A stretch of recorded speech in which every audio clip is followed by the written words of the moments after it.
calling to order the Monday, June 16th, 2014 meeting of the 35th Council of the City of Berkeley. Ms. Boucher, would you please call the roll? Councilmember Baker. Here. Councilmember Blanchard. Here. Councilmember Edgar. Councilmember Kadekel. Here. Councilmember Stedman. Here. Mayor Pro Tem Turbrack. Here. And Mayor O'Dwyer. Here. The first order of business tonight is the approval of the agenda. Is there a motion to approve tonight's agenda? Motion to approve. Motion to approve by Councilmember Stedman. Support. Support by Councilmember Baker. Are there any changes, additions? Seeing none, Ms. Boucher, would you please call the roll? Blanchard. Yes. Kadekel. Yes. Stedman. Yes. Turbrack. Yes. Baker. Yes. O'Dwyer. Yes. And now I see we have Deacon Brian Carroll with us. Would you please stand for the invocation?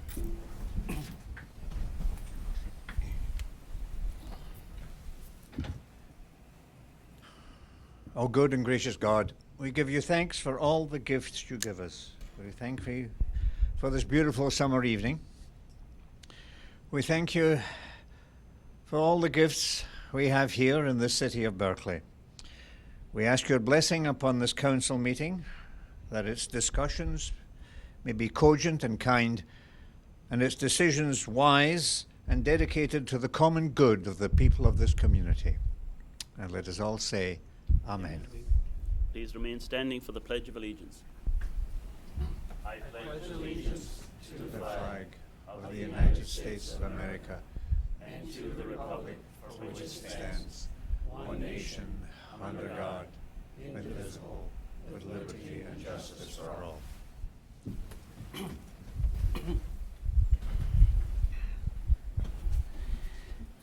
And now we come to the citizens' comments portion of tonight's meeting, when you may present your thoughts on issues not included on tonight's agenda. Council members will not engage you in discussion. If your concern needs to be addressed by a member of city staff or a department of the city, please sign your name on the sheet provided at the clerk's desk. You may speak on a specific agenda item when it is being considered. When you come to the microphone, please state your name and city of residence. Good evening. My name is Dan Mihaescu. I am a resident here of the city of Berkeley, and I'm also the chairperson of the Berkeley Beautification Advisory Committee. And this evening, at the request of Councilmember Stedman and our city manager, we're going to be doing a presentation of some of the activities that we've completed since we've begun.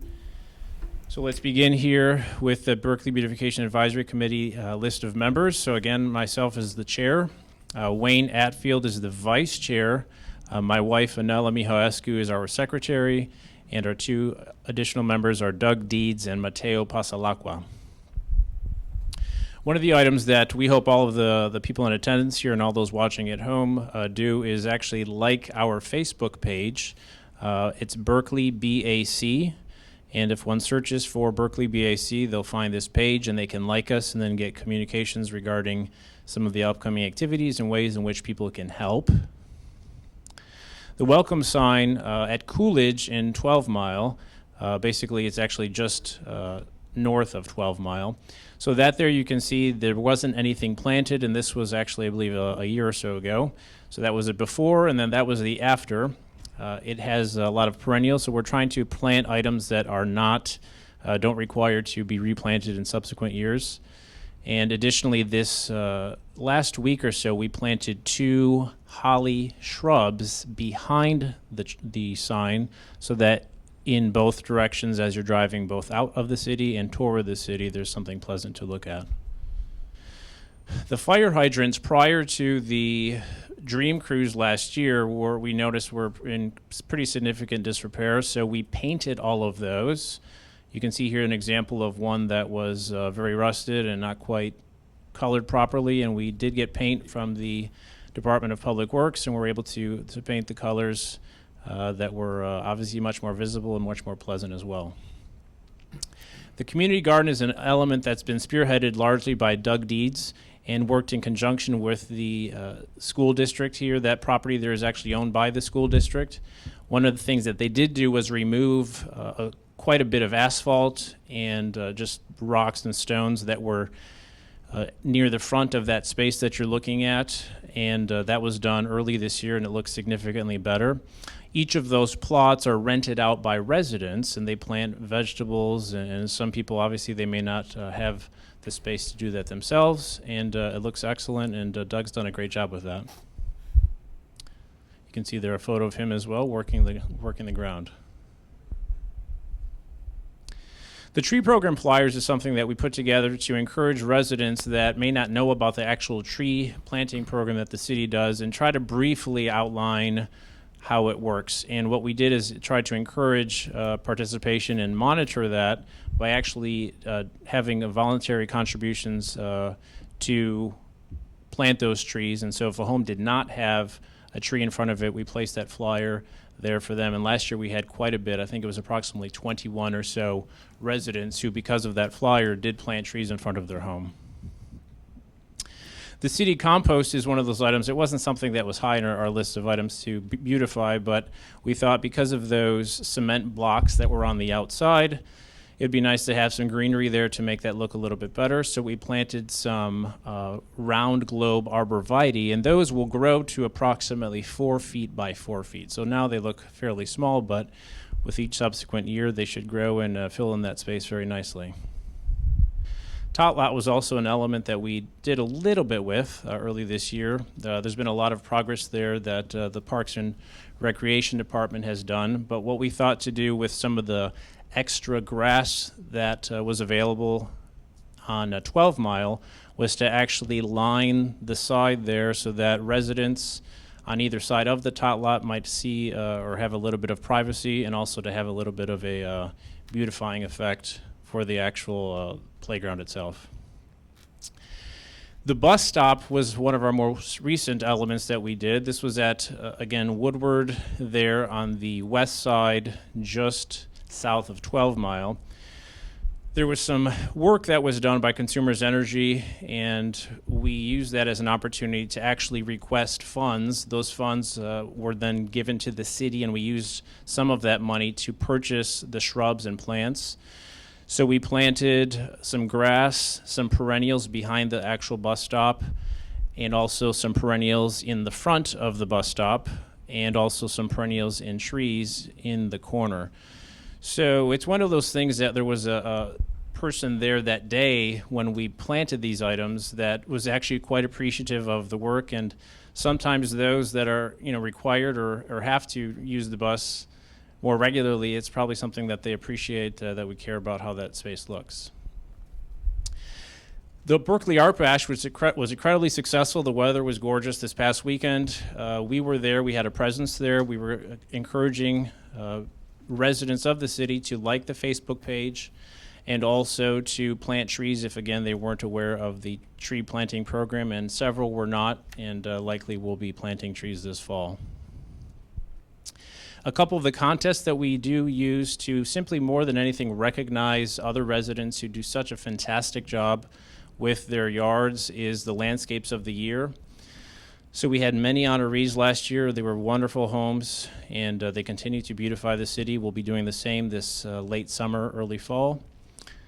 And then also in the winter, with the lights and a lot of the lighting that is fantastic, we also honor and recognize those homes and businesses that do such a great job. All right, that's it. Thank you very much for your support of the Berkley Beautification Advisory Committee. We thank the city manager for her help, and enjoy the rest of the evening. Thank you very much, Dan.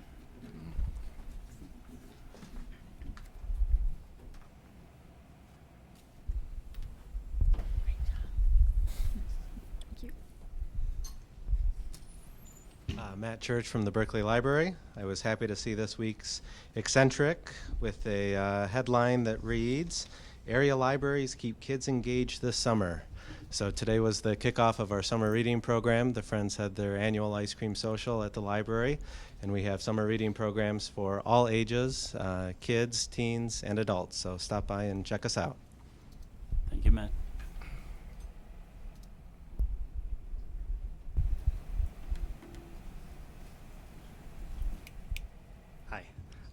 My name's David Scheel. I'm a new resident here in Berkeley. I've been here about a year and a half. And I was recently talking with Tom Caldwell, the director of Parks and Rec, about kind of getting involved, and he had mentioned something about kind of reforming the Friends of Berkeley Parks and Recreation. So we put out some feelers at the Taste Fest, and some people were interested, and then we also set up a booth at the Art Bash. We had some more residents interested, and we're just looking to promote some of the good things that are going to go on this summer at all the Summer Fest activities, which the first one being the Tyke Night at the Tot Lot, June 25th from 5 to 8, and we're looking for members. We're going to have a meeting there that night at 6 o'clock. So we have a Facebook page, if you guys could check that out and maybe spread the word. We're really looking to help the Parks and Rec and improve the recreation and parks and see what we can do. So, thank you. Thank you, David. Seeing no one else coming to the microphone, then we will move on to the consent agenda. Ms. Boucher, would you please read the items on tonight's consent agenda? Approval of the minutes. Matter of approving the minutes of the regular 35th City Council meetings on Monday, May 19th, 2014, and Monday, June 2nd, 2014. Approval of the warrant. Matter of approving warrant number 1279 and resolution number R2214. Matter of recognizing Public Safety Officer Michael Garnett on the occasion of his retirement from the City of Berkeley. Is there a motion to approve the consent agenda? Move to approve. Motion to approve by Councilmember Blanchard with support by Councilmember Cadeckel. Ms. Boucher, would you please call the roll? Cadeckel? Yes. Stedman? Yes. Turbrack? Yes. Baker? Yes. Blanchard? Yes. O'Dwyer. Yes. And now, Ms. Boucher, would you please read item number 1 on tonight's regular agenda? Recognitions and presentations. Matter of any recognitions or presentations from this consent agenda. I've asked Councilmember Cadeckel to please read Resolution 22-14. Thank you, Mr. Mayor. Before I read the proclamation, I'd like to say a few personal words. Mike, you were one of the first public safety officers Andrew and I met here 23 years ago when we moved into the city. And I've worked with you on many occasions through Goodfellows, through the Candy Hadley game. People don't realize that when Mike Garnett invites someone over around the holiday season to his house, Mike and Claudia, they're only asked to bring a toy so a young boy or girl can have a holiday that otherwise wouldn't have been able to have. You came back from retirement a few times.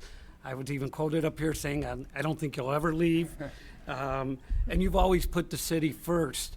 As far as Cruise Fest, I've been on the Cruise Fest committee for many years before I was even a council member, and you and Claudia and Tracy and Kelly were there to help us out. And even recently at the rabies vaccination clinic, there's Tracy and Kelly helping us out again. So your family has been really great to the city, and it is my honor to now read your proclamation.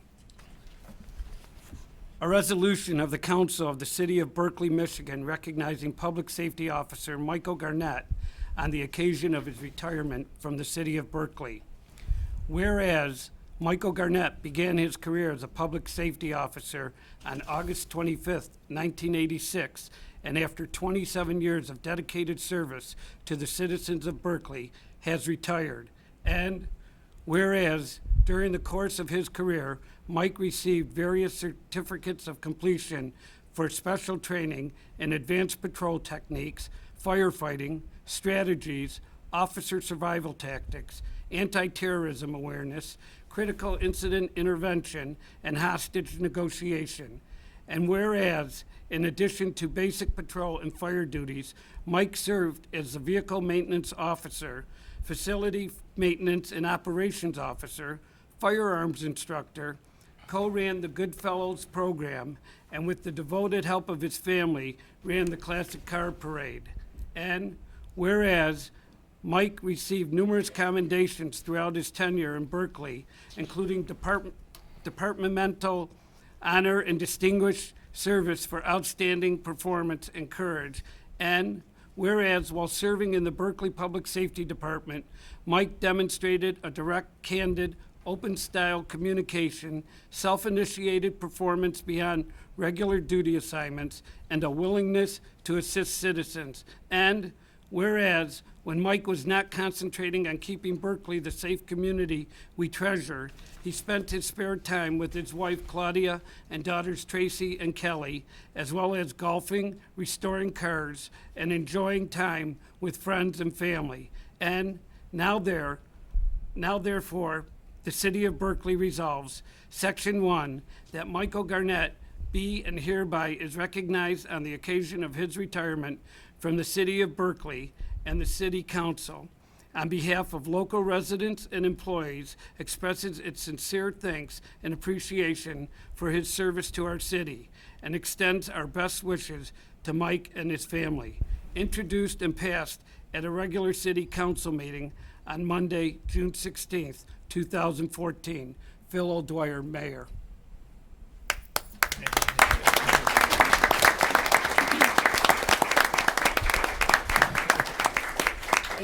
And just one more comment. Mike is celebrating a very special birthday today.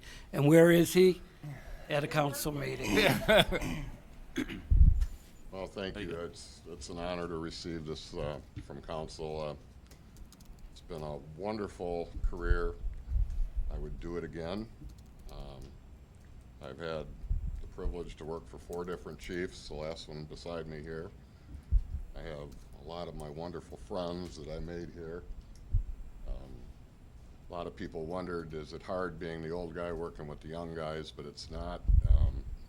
They've been great. They were great to me. They treated me like an equal, and I thought of them as my kids. So it worked out real well. And it's interesting, the last time I stood up and got something like this was about 28 years ago when I got sworn in, so I haven't really gone that far. I love this town. I think anybody that knows me knows that. We have a great department. I think we have some of the best people doing the job the job that needs to be done. And again, I say I would do it all again in a heartbeat. Thank you, Mike. Thank you very much. Thanks, Mike. I could do that. This is my wife, Claudia, my oldest daughter, Tracy, my youngest daughter, Kelly, and Kelly's boyfriend, Gabe. I call him Skip, that's why. I'd like to say a few words. I don't mean to be redundant on top of the proclamation. However, I'd like to describe Mike. Mr. Dependable. He always answered the bell. An example, in 28 years, Mike never called in one time sick. How many people can say they went 28 months, let alone 28 years without being sick? You always knew Mike would be there. The extra duties, besides the police and firefighting duties, Mike took on a lot of extra work. It was mentioned that the vehicle maintenance officer role was his. And people may minimalize that. On the other hand, that saved us tens of thousands of dollars in the budget. More importantly, he kept the emergency services vehicles, which have to drive at faster speeds than other vehicles at times, he kept them in good working order. That is crucial to us. In accomplishing our job, you need to be able to trust those vehicles, and we were always confident when Mike had done the work on them. At times, Mike was the officer in charge when supervisors were absent, once for 4 or 5 months. And he ran that shift in a thorough, authoritative manner, and yet was reasonable and fair. People trusted him. They trusted his judgment. That is something that led me to always be comfortable when Mike was in charge. You mentioned candor, directness.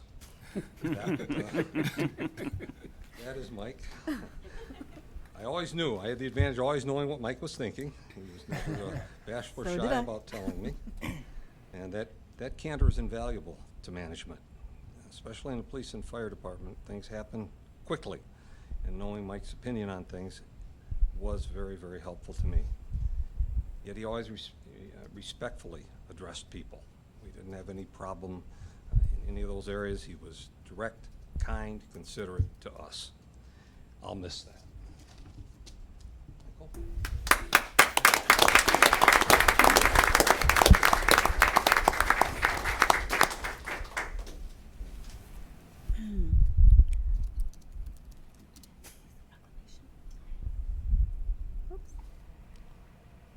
You know, we will get the proclamation signed by the mayor, Michael. There you go. But you know what? We would like to shake your hand, though, okay?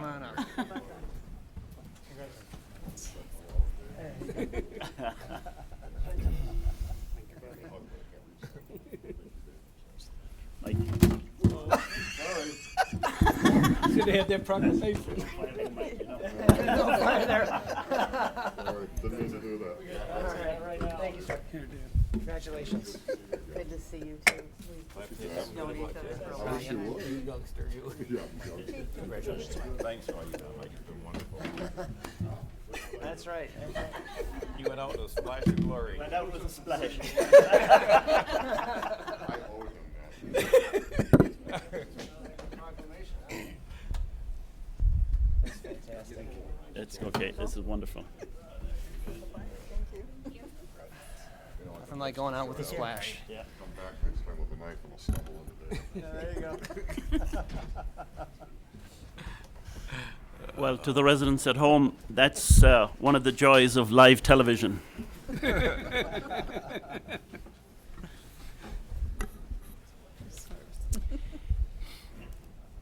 I think one of the great lines that the chief made there a few minutes ago was Mike Garnett answered the call. You cannot say anything more than that. So we're very thankful. The residents of the city are very proud of the 28 years that Mike served in this community. And with that thought, Ms. Boucher, would you please read item number 2? Motion number 3014, matter of approving participation in the Turn the Town Teal campaign to promote awareness of ovarian cancer and its symptoms. Is there a motion to approve M3014? Motion. Motion to approve by Councilmember Stedman with support by Councilmember Blanchard. Mr. Sessa. Good evening, Mr. Mayor, City Council, and to members of the public. Welcome to City Hall. Under this item, Council, I know that this is not new to you. You're very familiar with it. We've turned our town teal several times. And with us this evening to give us a little bit of background information on this campaign is Marcia Gershey. Marcia, welcome. Thank you for joining us. Thank you, Jane. Thank you once again for inviting me here. And I want to say I moved out of Berkeley 37 years ago, and I would move back in a heartbeat. I love coming here every year, and especially when I see something like I just saw. Only reason we moved was because our house was too small. Now that we have no children, we could move back. My sister still lives here. I love coming back to the this community, and we've been so warmly welcomed with the Turn the Town's Teal campaign. The Turn the Town's Teal campaign is a national campaign to bring ovarian cancer awareness. We're trying to bring awareness of ovarian cancer so that the disease is caught earlier. The signs and symptoms are subtle. We're trying to bring them to the attention of women so that it can be stopped at an earlier stage. So what we're trying to do is, once again, ask permission to tie teal ribbons around the lampposts in the downtown Berkeley area, and also for the month of September. They will be taken down at the end of September. There's no cost to the city. The Michigan Ovarian Cancer Alliance will provide all the materials. We will put them up at the beginning of September and then take them down. Also, we asked some of the shop owners have been gracious enough in the past to let us post some signs in their stores which will explain the symptoms and risk factors of ovarian cancer. We'll also be passing out symptom cards. If we can bring awareness to even one woman in the Berkeley area, it's well worth our efforts, we feel. So if anyone has any questions, we'll be happy to. I'll be happy to answer them. Thank you. Are there any questions? This is a very important undertaking. This involves our mothers, our wives, our sisters, and we're thankful that you're increasing the awareness of the community to this very important and manageable disorder that can exist before symptoms are noticeable. Thank you for saying that. You're right. I didn't mention that. That's the problem. So often the symptoms are there. It used to be called the silent killer, and it's not silent. The symptoms, 90% of the cases, the symptoms are there, are reported that. In 90% of the time, they're reported in women. They're just not recognized because they're so common to other diseases. So it's true. If we can bring awareness to even one woman. Correct. In fact, if anyone would ever like to have any ribbons to put up in your own lamppost at home or something, we could arrange to leave them in the city hall, and you could post them around, Yeah, in too. your own lamppost at home. Because we have on the website of Turn the Towns Teal, there's a testimony of a woman. They couldn't get permission from their city, and she put it on her post, and she saved the life of a woman who stopped to ask about it. So it just takes one. So. Councilmember Baker. Thank you, Your Honor, and thank you for doing this, for helping raise awareness. And you actually answered the question I was going to ask of you, is if you could please give the website address for folks that were interested in learning more certainly. information and follow-up research and things. If you Yes. could share that one more time, The please. website is www.mioca, which is MIOCA.org. Great. That's the website for Michigan Ovarian Cancer Alliance, and from that you can get the information about Turn the Towns Teal. Great. Thank you so much Very for good. Thank you granting permission and for being so gracious again. Thank you. Thank you for being here. And now, Ms. Boucher, would you please call the roll on M3014? Kadeco, Yes. Stedman, Yes. Turbrack, Yes. Baker, Yes. Blanchard, Yes. O'Dwyer. Yes. And now, Ms. Boucher, would you please read item number 3? Motion number M3114, matter of approving a Berkley Junior Women's Club event, Robina Rhapsody, on Robina from 12 Mile to the alley north of 12 Mile Road on Thursday, June 19th, July 17th, and August 21st, and September 4th from 6 p.m. to 9 p.m. Is there a motion to approve M3114? Motion to approve. Support. Motion to approve by Councilmember Baker with support by Councilmember Kadeco. Mr. Sessa. Mr. Mayor, at this time, I don't know if we have any representatives from there. If not, Mark, will you say something? I don't know, we're going to put him on the spot here. Mr. Kuhn? I'm not a junior, I just play one on TV. Okay.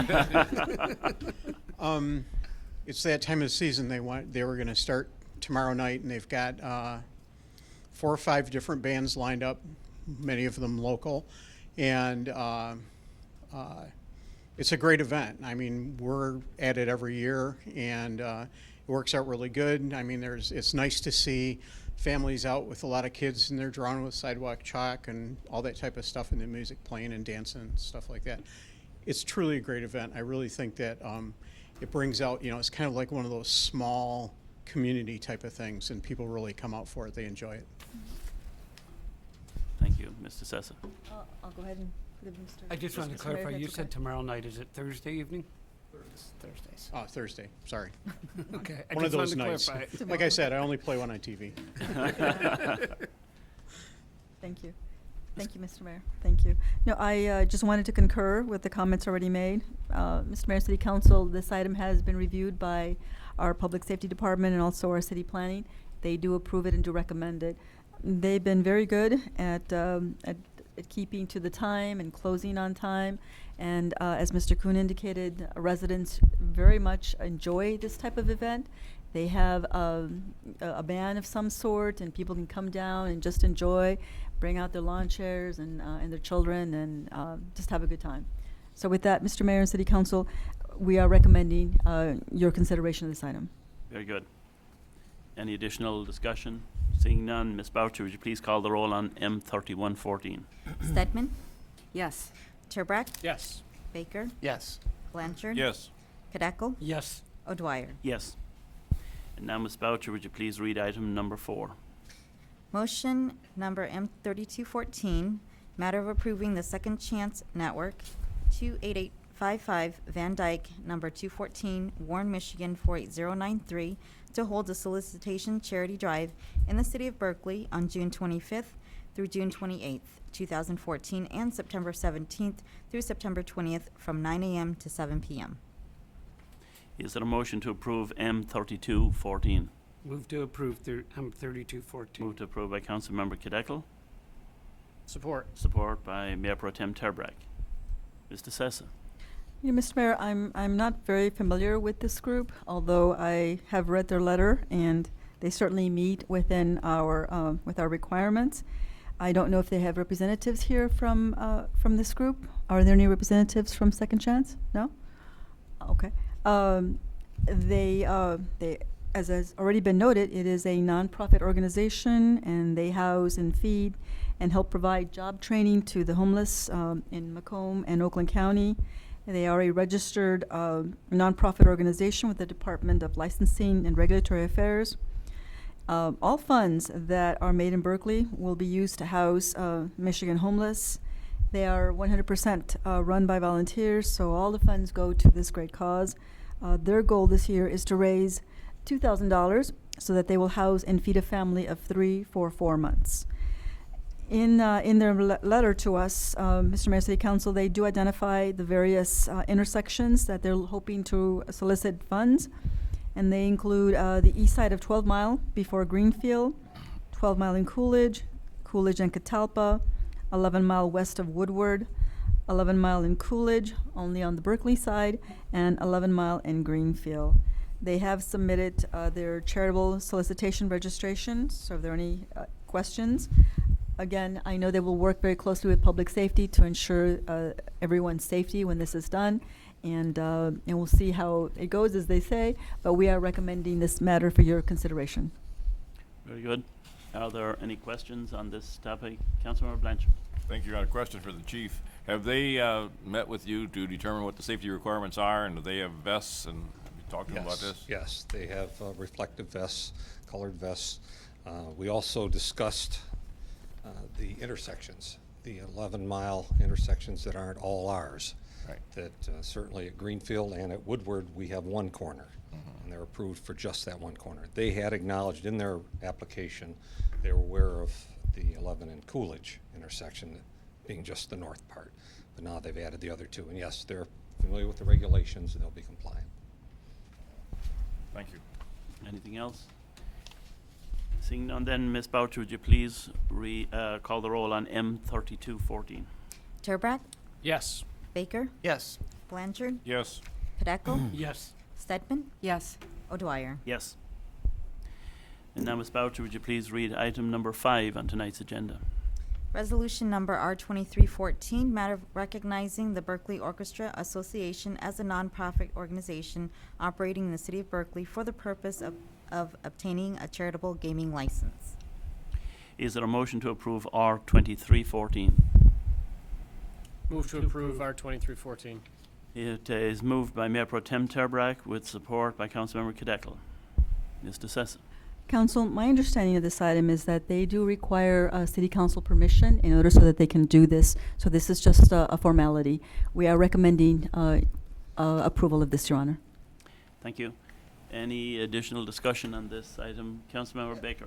Thank you, Your Honor. Just curious what all would be involved with having the charitable gaming license. What kinds of things will they be able to do with this? I believe they'll be able to do some type of fundraising activities as well. At this point in time, I don't know exactly what those are. They may be able to do like raffles and stuff like that. Again, we're not privy to that at this point in time, but it's all done with approval from the school board, and they'll get some more information. But again, this is just a formality that in order so that they can be able to do this, they do require approval from the local government entity. I don't know if there are any representatives here from the school. There we go. And they can answer that question better than I. Thank you. Thank you for joining us this evening. Hi, I'm Liz Rotner. I live in Berkeley. I'm the treasurer. This is John Robertson. He's the orchestra director. We would like to run primarily 50-50s.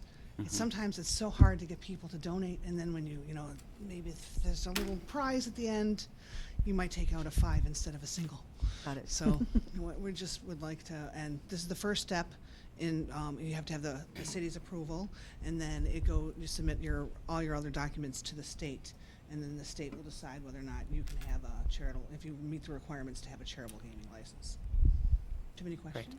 Thank you. That was helpful. I just was curious about the nature of the events, and so like the 50/50s at events for orchestra concerts and things Right, like yes, that certainly right. makes sense to me. I just was We have appreciate like- the additional clarity, and thank you guys for coming out tonight to help be a part of the process too. Thank you. Thank you. Seeing no additional you. questions, then we again thank you for being here and wish you every success. Very important contribution to the quality of life in our city and the growth and development of our children. Participation in the orchestra. And so, on that thought, Ms. Boucher, will you please call the roll on R2314. Baker, Yes. Blanchard, Yes. Kadeko, Yes. Stedman, Yes. Turbrack, Yes. O'Dwyer. Yes. And now, Ms. Boucher, would you please read item number 6 on tonight's agenda?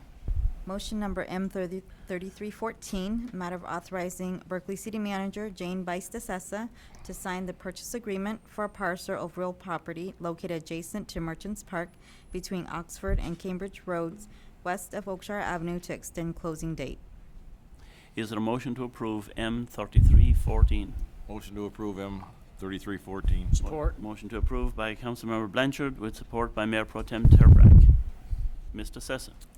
Mr. Mayor, City Council, I know you're very familiar with this item as well. This is something that we've been discussing for, I guess it's the beginning of this year, for quite a while, maybe even sooner. But what I'm talking about, though, is this agreement particularly. I know that we've been looking at acquiring this property for many, many years. So, but finally, we're able to do so. However, I'll turn this over to our city attorney, Mr. Dan Christ, so he can explain a little bit further in terms of what we're doing here this evening. Mr. Christ? Thank you, Mayor and Council. Before you this evening is a proposed amendment to the purchase agreement regarding that Oxford property. As Council will recall, back in February of this year, February 4th, Council authorized the execution of a purchase agreement regarding that property. The contingencies and conditions such for the closing to be completed have been undertaken. After the purchase agreement was executed, there was a application made to the Michigan Department of Natural Resources for a mitigation conversion process to allow this proposed newly acquired property to be used as mitigation property.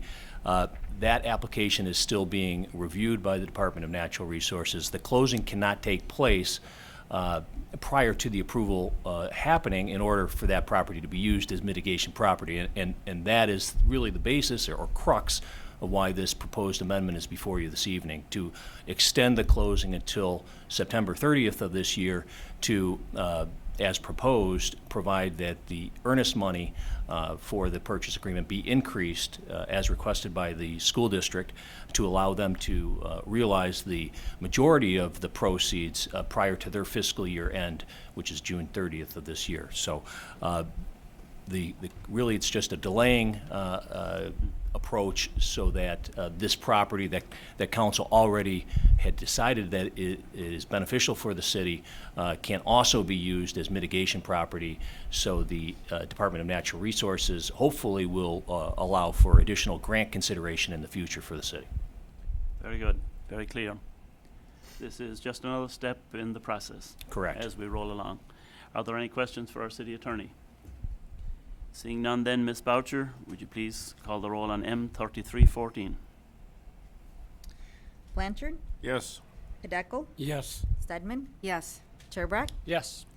Baker, Yes. O'Dwyer. Yes. And now, Ms. Boucher, would you please read item number 7 on tonight's agenda?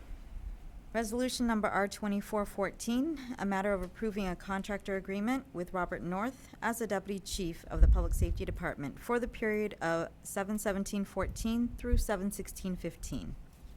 Is it a motion to approve R2414? Motion to approve. Motion approved by Councilmember Blanchard.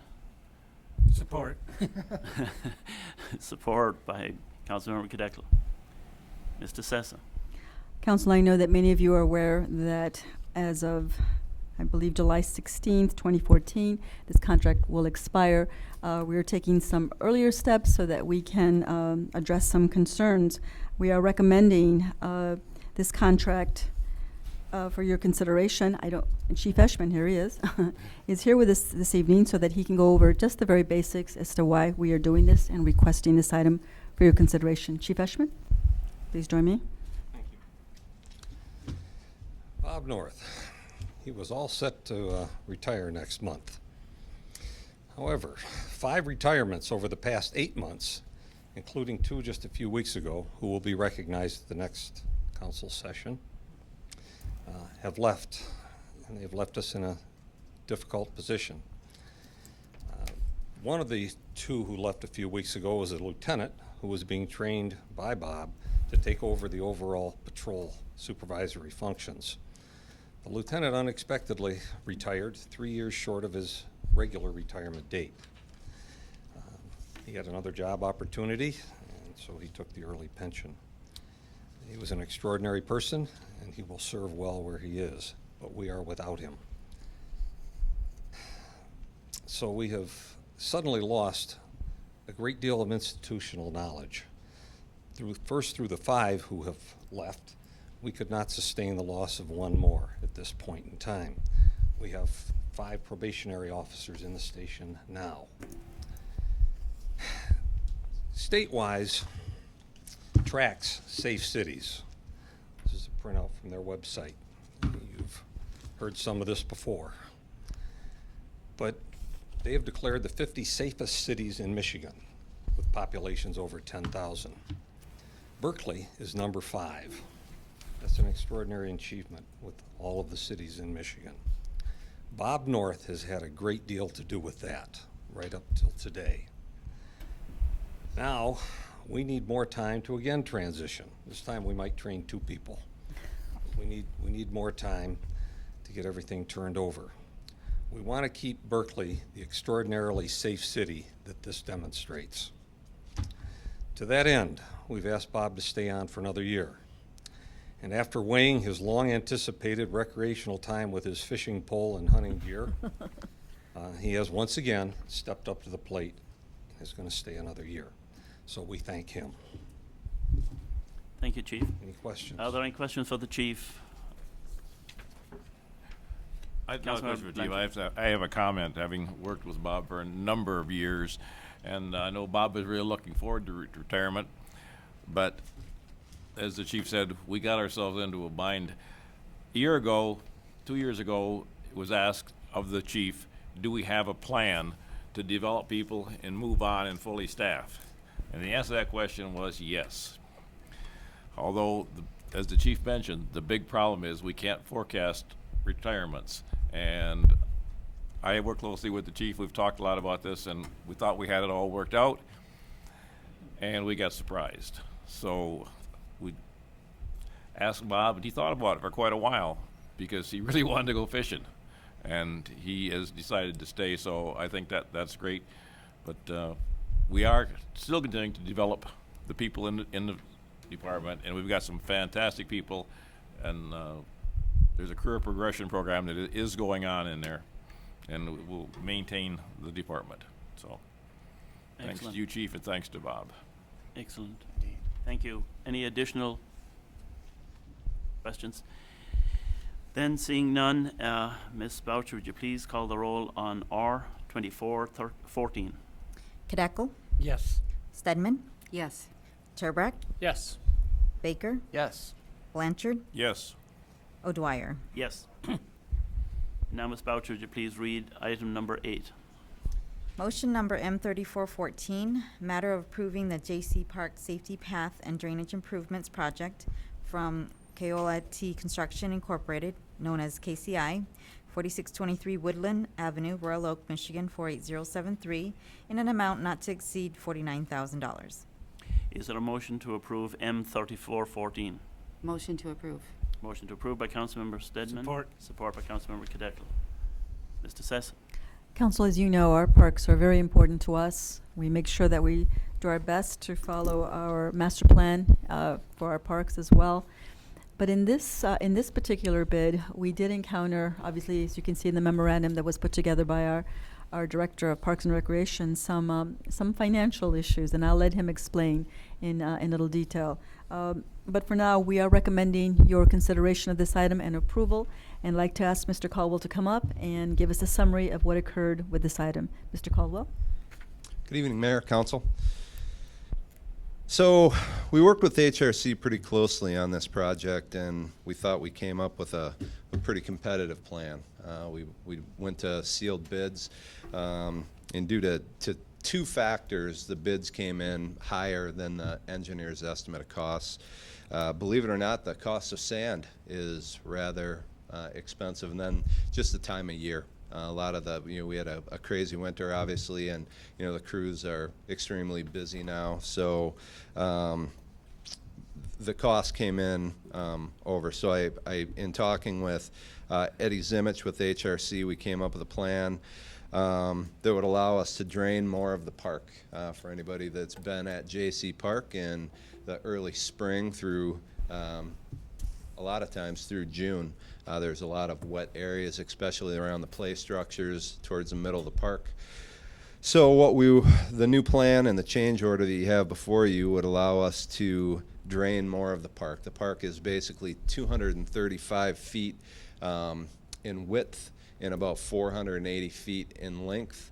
What we would do is drain about 400 feet of the park down the north-south spine of the park, and then we would do fingers about 100 feet apart. And so the north end of the park would not be drained, but that is really the section that would be closest to the parking that really is affected least. The land's a little bit higher there, and is least affected. So we'd be able to drain the park and the areas that the neighbors use the most.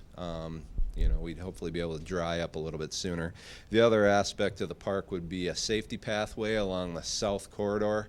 There's not a walkway right now on the south end, so what this would give us would be a linear pathway around the park. We could start promoting the park as health and wellness, and we'll do the thing where I can't tell you how many laps around the park right now is a mile, but after the project, I will be able to tell you. We'll start promoting health and wellness and getting families out. It'll be 6 feet wide, plenty of room for strollers and people to walk together.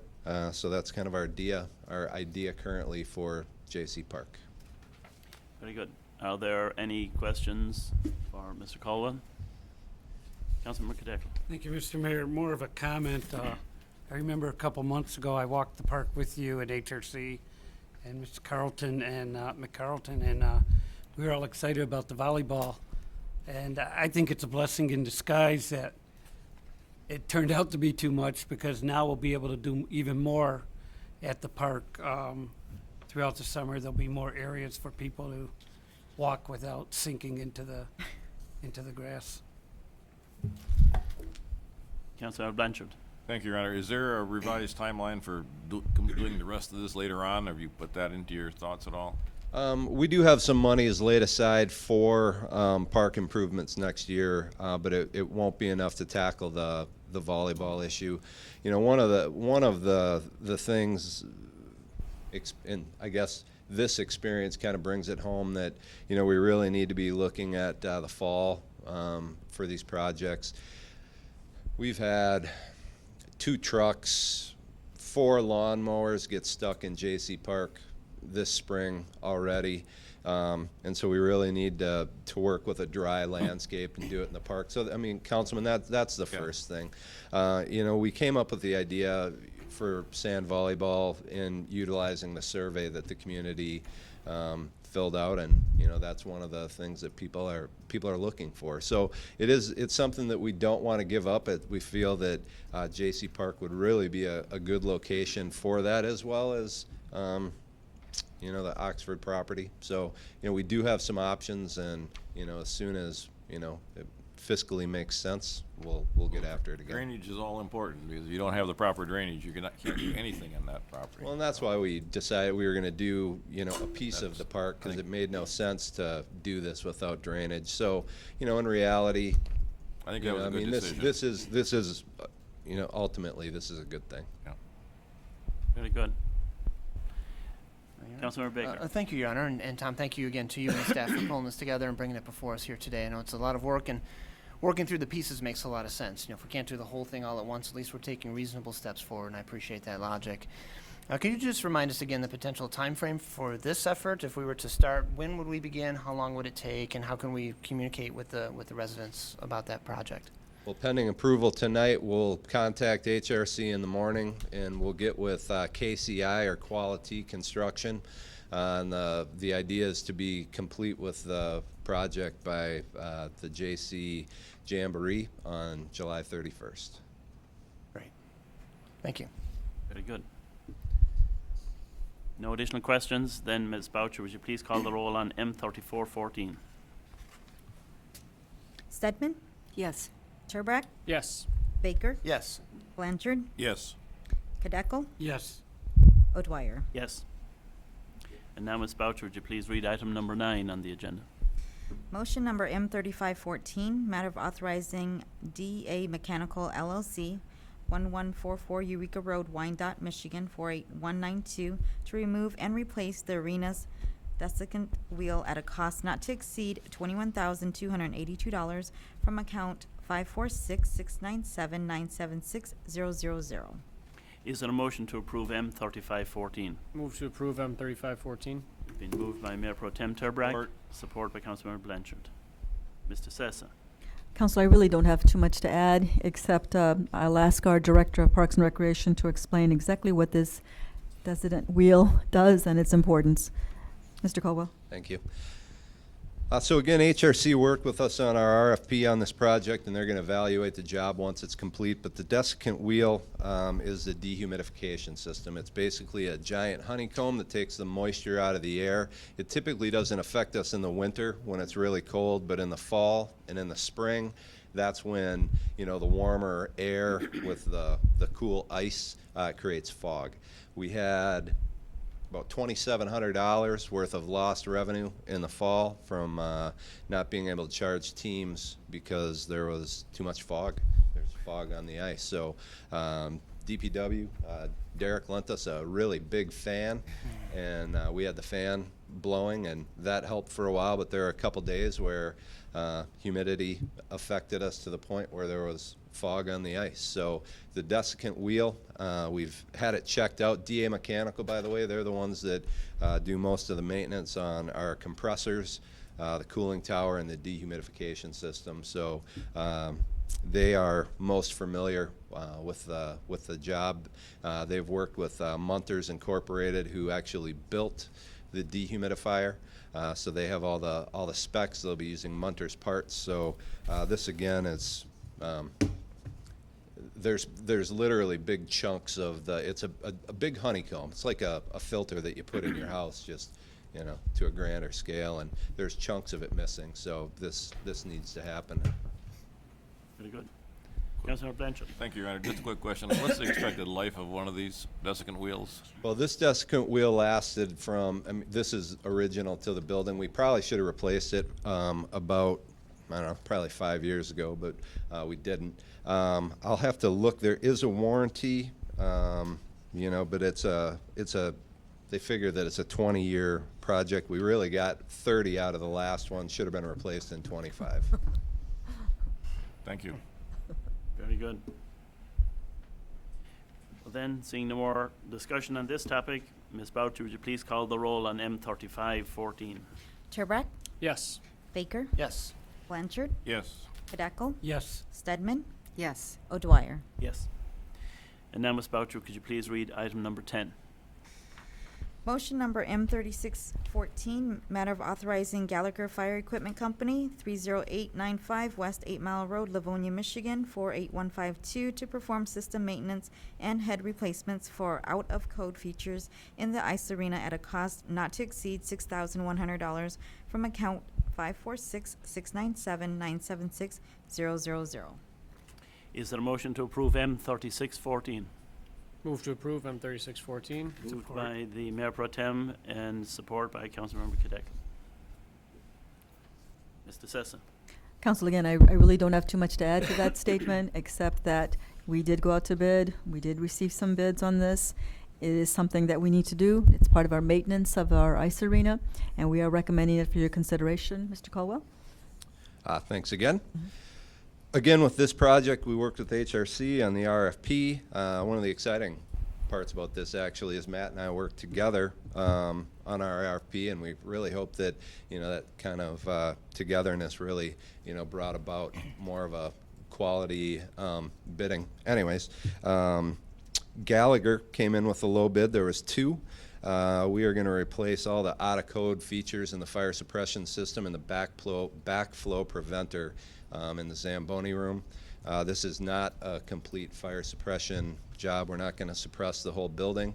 That would, move the comma over one, for that job. So Many zeros.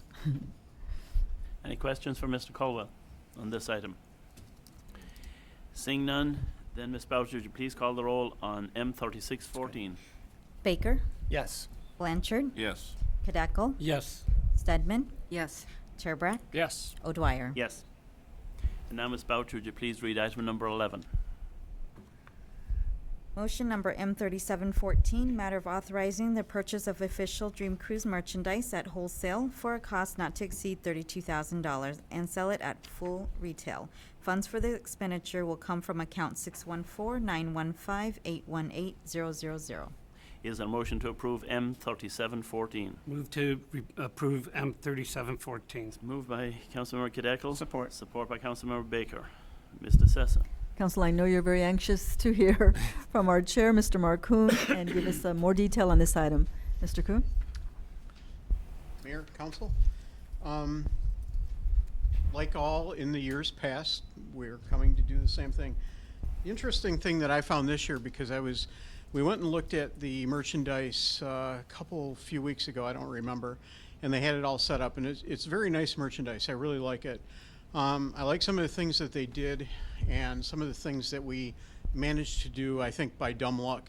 And that is that a number of the shirts that we sold last year, which aren't dated, and they don't have GM cars on them because it was done for that reason exactly. Well, those shirts are coming back this year. The dumb luck part is we happen to keep all of those shirts, which means that when we sell those, we're going to sell them at full retail. They aren't vintage merchandise anymore. And I think that that's a really good thing. I really like that, and we talked a lot about that with them, and that's what they're planning on doing. So we kind of get that carryover because you're always going to have a little bit of merchandise. We managed to wholesale the little bit that we have left out to get the smallest amount possible. If there's any of that left, usually there isn't. The thing is that when I do this every year, I look at what the margins are. And when I look at what the margins are, it's really close from year to year when you look at overall. Like on the sheet that I believe that you guys have there, if you look at the break even for the individual and it's all added up, it's about 46% from 2013. And for 2014, it's about 46%. But when you weight it, and what I mean by that is that when you take a look at what we order the most of, which is usually we have the biggest margins on, when you weight it like that, we're actually having a much larger margin this year, which means that we only have to sell about 39% of the merchandise in order to break even. And the way we do it, because we start selling the week before, and the cemetery has graciously let us again do that for this year, is that usually by the time we actually have our event starting on Friday, we've already broken even. So everything that's done after that is just, the profit that we had planned on doing, which we all know that the profit is then split between the city and the community service groups that actually man the booths. And for many of them, it is their largest fundraiser for the year. I think it's a great deal. I think it's a great thing that we do, that we managed to do this. It does help do that. And I would really, truly appreciate it if, again, this year you go ahead and give us that authorization. A couple other things I'd just like to bring up, just because haven't been in front of you yet this year, is that we've nailed down the entertainment. The Magic Bus is coming back. They were highly, highly, highly liked. And so we decided, because we've done it with a couple other groups before, we decided, well, we'll have them back again this year. We'll see what happens, if it's going to be next year or not. I don't know. And we also, DTE is our, Energy is our sponsor again this year. I believe you already have the check. And so we're very happy about that. They're planning a big thing where they have their booth and stuff like that. I believe that they're giving away another whole house LED lights, which is a very neat thing. If anybody's been out looking at what the cost of those are, that's quite a prize. And then we have everything. I hate to say it, everything's under control. It's all going to happen. Every year I just wonder, because it does happen, and we put it together. It's gotten to be very, very streamlined, and we're just getting ready, marching down the road. Thank you, Mark. Councilmember Cadeckel. Thank you, Mr. Mayor. It doesn't just happen. It's because of leadership like you and the committee that works on it. And it seems like, we don't do a lot, but we are doing a lot. And without your organization, even with the spreadsheet you're showing us tonight, it doesn't just happen. And I want to thank you for all of the work you do. I also want to thank Denise Allard and DTE Energy for their generous donation that is helping us with this. I do have one question, and it may go to Mr. Caldwell. How are we with the parade as far as numbers right now? 186 when I checked on Friday, but we only have 2 parking spots left. So we've sold 234 parking spaces, and so, but the cars are actually a little bit ahead of last year, so we're doing good. Can you explain to anyone publicly, for the public, if they want to try and get into the parade, how they go about doing it? Please. Go for it. Okay. If you're interested in being in the parade, if you have a qualifying vehicle, and that's a 1979 or older vehicle, all you have to do is you can contact, I just forgot. I drew a blank. You can contact the Recreation Department, whether it's by phone or by mail. I think do you have a website? Yep, It's through the city's website, and there's lots of ways you can come in and pay for it. You can pay for it over the phone. You can go through the city's website and pay for it like that. So it's easy to do. $10, you get your car in. It's a bargain. Thank you very much, both of you. Thank you, Mr. Mayor. Thank you. Seeing no additional questions, then Ms. Boucher, would you please call the roll on M3714? Blanchard. Yes. Cadeckel. Yes. Stedman. Yes. Turbrack. Yes. Baker. Yes. O'Dwyer. Yes. And Ms. Boucher, please read item number 12 on tonight's agenda. Motion number M3814, matter of awarding the Coolidge-Catalpa Alley parking lot ornamental fence to Fenton Excavating and Construction of Clinton Township, Michigan, 48036 at a unit price of $40.53 per lineal foot. Estimated total cost of $13,374.90. Is there a motion to approve M3814? Motion to approve. Motion approved by Councilmember Baker with support by Councilmember Blanchard. Mr. Sessa. Council, this year, as I guess everyone knows, we've had a pretty bad winter. And we just, through the DDA, we constructed this new parking lot. And as part of the parking lot, we were going to put a fence so that, we could determine which side was which when it came to the school property and obviously the city property. But I didn't want to just put a regular fence on there. So I asked our Director of Public Works to go back to the drawing board, as they say, and come up with a better idea to improve the visual appeal of that area. I mean, people are already parking there, which is good, but I think that this is something that if we if it works, I'd like to be able to use this type of fencing for all of the areas in our city. So this way it'll be unified and everything will be the same. As a matter of fact, my understanding is that the school has already decided to use the same type of fencing material on their side as well, so that it'll look the same overall. But I'll turn it over to our Director of Public Works, Mr. Derek Schuler, to explain in more detail how we got here. So, Derek. Thank you, Jane. Thank you. Good evening. Jane, you explained it very well. We did bid this fence out with the initial project when we did the parking lot for a chain link fence, and it was just decided that that wasn't a good fit for that area. And plus, it's not something that that contractor specifically does. So we decided to put out a bid for an ornamental fence. I put that bid together and put it out on the street for this decorative fence. And surprising enough, the unit pricing that came in for this decorative fence was very comparable to what we received on the chain link fence. So it goes to show that bidding something out like this is a good thing. So we put it out on the street, and we received quite a few bids, 14 qualified bidders. 11 bids were received with prices ranging from $40.53 per lineal foot up to $57, and we're recommending award to the low bid, which is the $40.53 per lineal foot. And again, this would go directly adjacent to the new parking area, separating the field from the new parking. And it is a 6-foot black ornamental type fence. And I'm happy to answer any questions. Any questions for our Director? Councilmember Blanchard. Thank you, Your Honor. I've read all the specs of the fence, and it appears to be a very good quality fence. There's a warranty on it, and the coatings on it seem good. Have you had a chance to see one of these fences that have been in position for a few years to see how they actually live up under the weather conditions? Correct. I did have a pretty detailed conversation with one of the contractors that bid this fence, and that's how we sort of decided on this with the city manager's approval, that this was the most recommended fence for this type of application. So somebody that has been putting these in for 20 years thereabouts, this is the direction that he said would be the best long-term solution for the area. So we got a picture of it, and I met with Jane, and it was decided this was the one we wanted to go with. Councilmember Baker.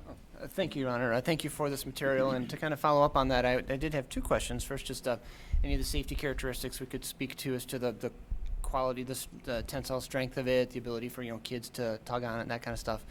Yeah, it's a very strong fence. It's all metal, with gapping that's appropriate for this type of designation. We knew we had the fields over there, which is why we went to the 6-foot variety.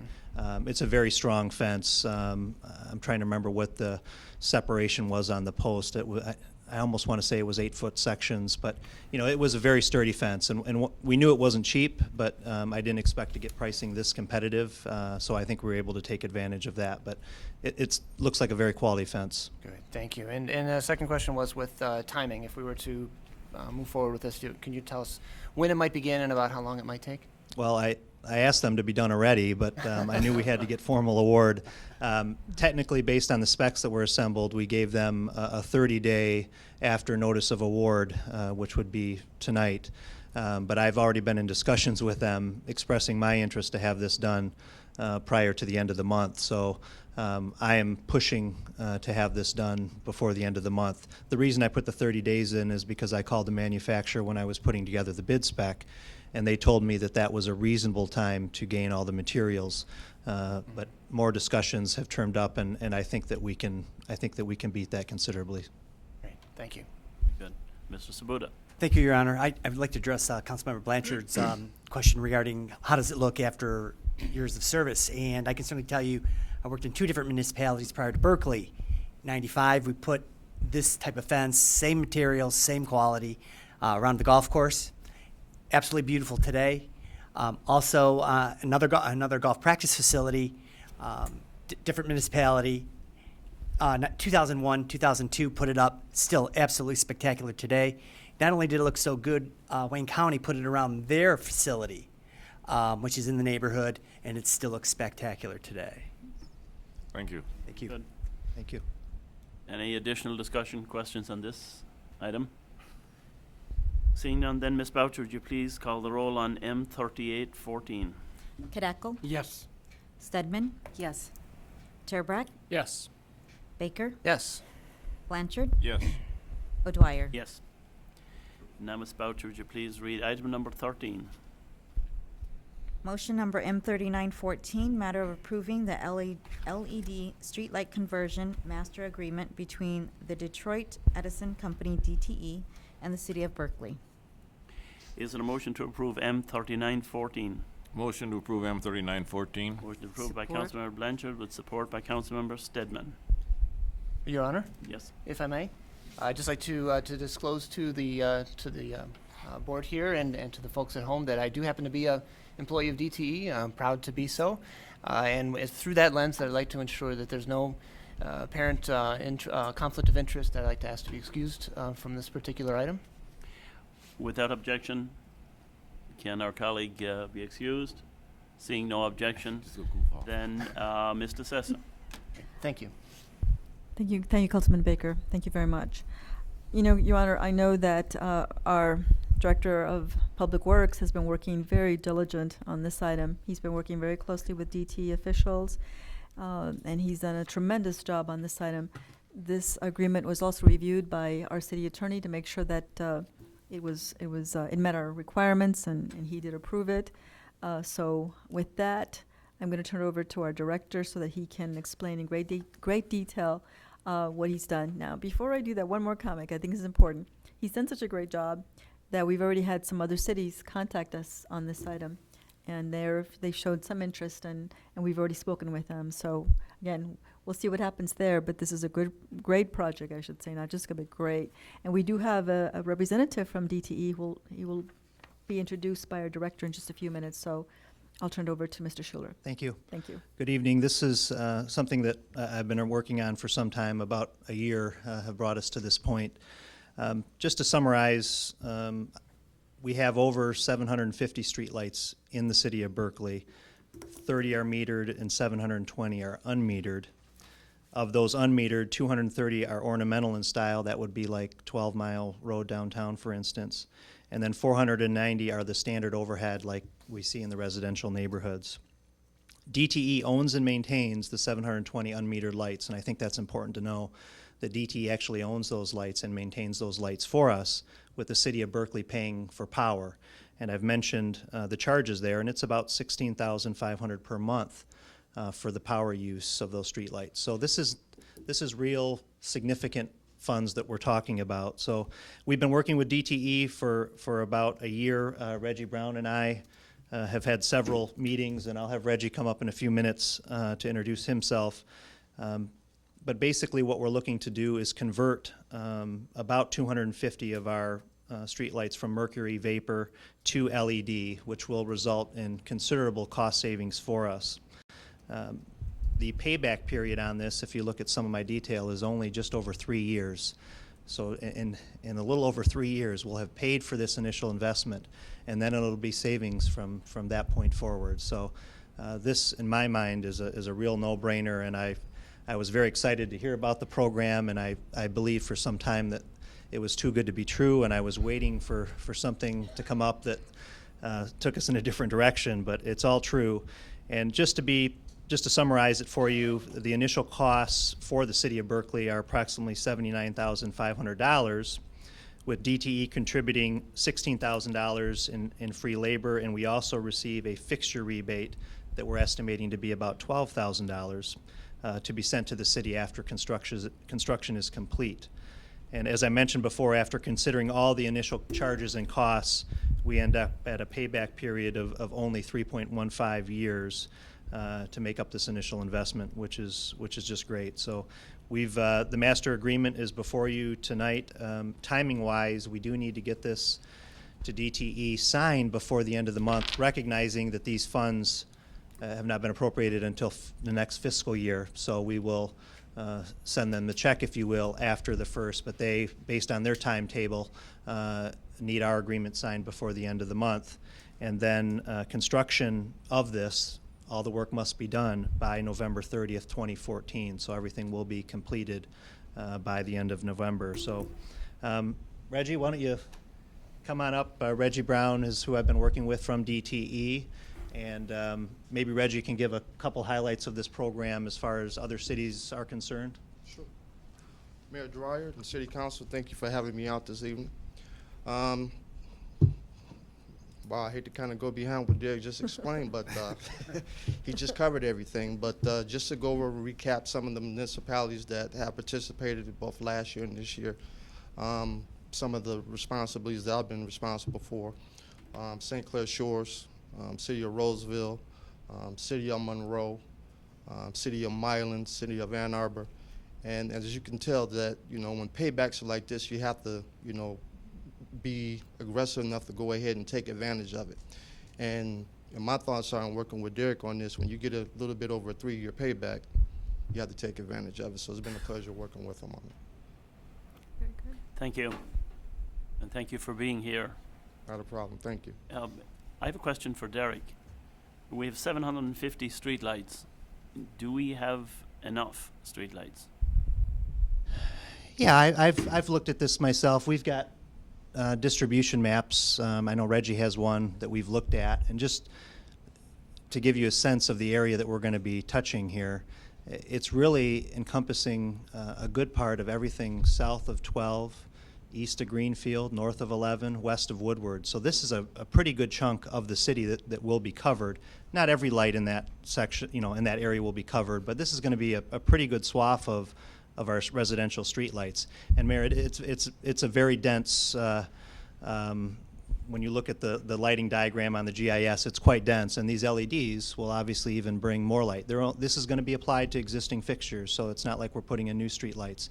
It'll be just the head that will be different. It'll be LED Cobra-style heads, and you'll be able to tell the difference when they're up. Any additional discussion, questions on this? Councilmember Blanchard. Thank you, Your Honor. A couple of questions. Number one, we've got 750 streetlights. We're going to do 250 now. Is there a long-term plan to roll this through the rest of our streetlights? I would love to, and I'll be pushing for that every year that I can. Whose decision is that, ours or DT? Probably a little of both. Okay. But yes, we've talked about the phasing of this, and we'd like to continue. Reggie has indicated to me that the paybacks and the other things are very attractive right now, and that probably will not be the case for very much longer. So I would love to, keep moving forward with this even in the following fiscal year. It may not be 3.15 years then, but it may still be attractive enough that we should consider it. And my second question is, I notice on the form that we are not compliant with IESNA lighting practices. Would you explain to us what that means, or how we could get, or should we worry about that, or I think that might be some with the mayor's question also.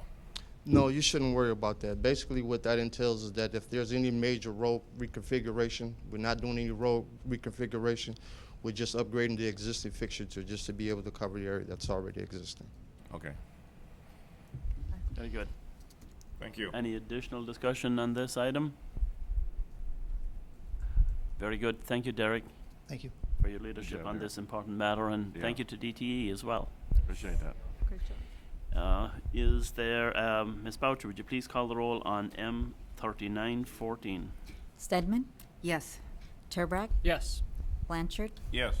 Kadekel, Yes. O'Dwyer. Yes. Ms. Boucher, you please read item number 14. Item number 14 is motion number M4014, matter of approving the 2014 summer maintenance agreement between the Road Commission for Oakland County and the City of Berkeley. Is there a motion to approve M4014? Move to approve M4014. Support. Moved by Councilmember Kadekel, support by Councilmember Blanchard. Mr. Sessa. First, Mr. Mayor, City Council, this is an item that appears for you on an annual basis, so I'm sure you're familiar with it. Also, this agreement has been reviewed and approved by our city attorney as well. But to provide us with our details, I've asked our Public Works Director to please elaborate. Derek? Thank you. Same agreement as we've gone through each year, although as you can see in my memo, we're pleased to see that the unit price has come up. Again, they base this on competitive bids that they see, and obviously street sweeping prices have gone up, and so we are getting reimbursed accordingly. again, this is for us to provide a higher level of service to our businesses and residents in that area. We do sweep 12 Mile more than 3 times a year. It varies depending upon the weather, but we do sweep it more than 3 times. But they are reimbursing us for 3 sweepings at the unit prices shown, which is $95 per curb mile times the 3.2 curb miles, a total of $912. And they will reimburse us in 2 installments, so I work with the finance department on getting those reimbursements later in the year. Any additional discussion on this item? Seeing none, Ms. Boucher, please call the roll on M4014. Turbrack, Yes. Baker, Yes. Blanchard, Yes. Deckel, Yes. Stedman, Yes. O'Dwyer. Yes. Thank you. Now, Ms. Boucher, could you please read item number number 15?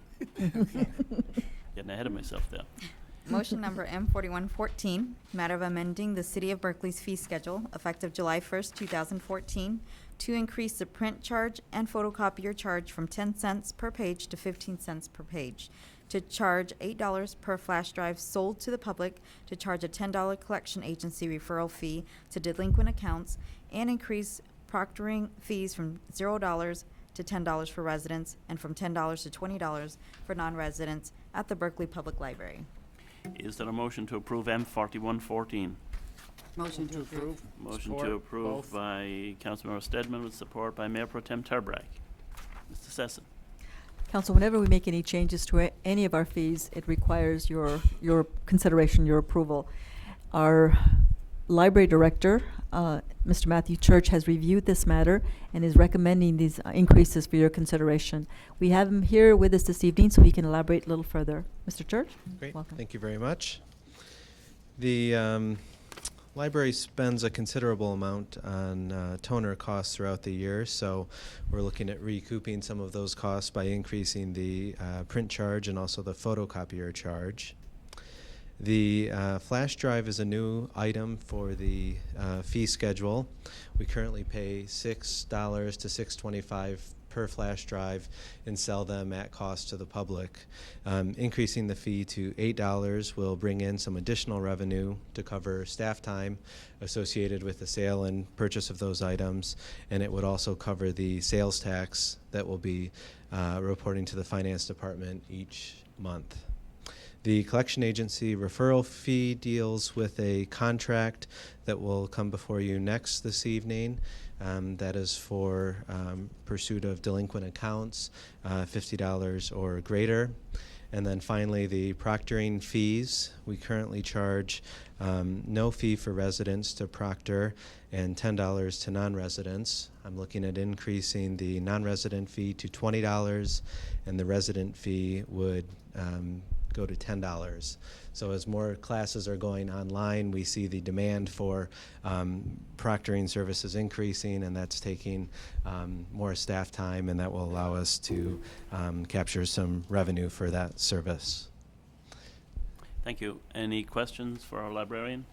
Councilmember Blanchard. Thank you, Your Honor. Are these charges comparable with other libraries in our area? Are they higher or lower? Or, Yes, they are definitely comparable. There's lots of discussion among all the libraries in the area, kind of checking to see what we're all charging. Many of them are still at 10 cents per page, but some are moving in the direction of 15 cents per page.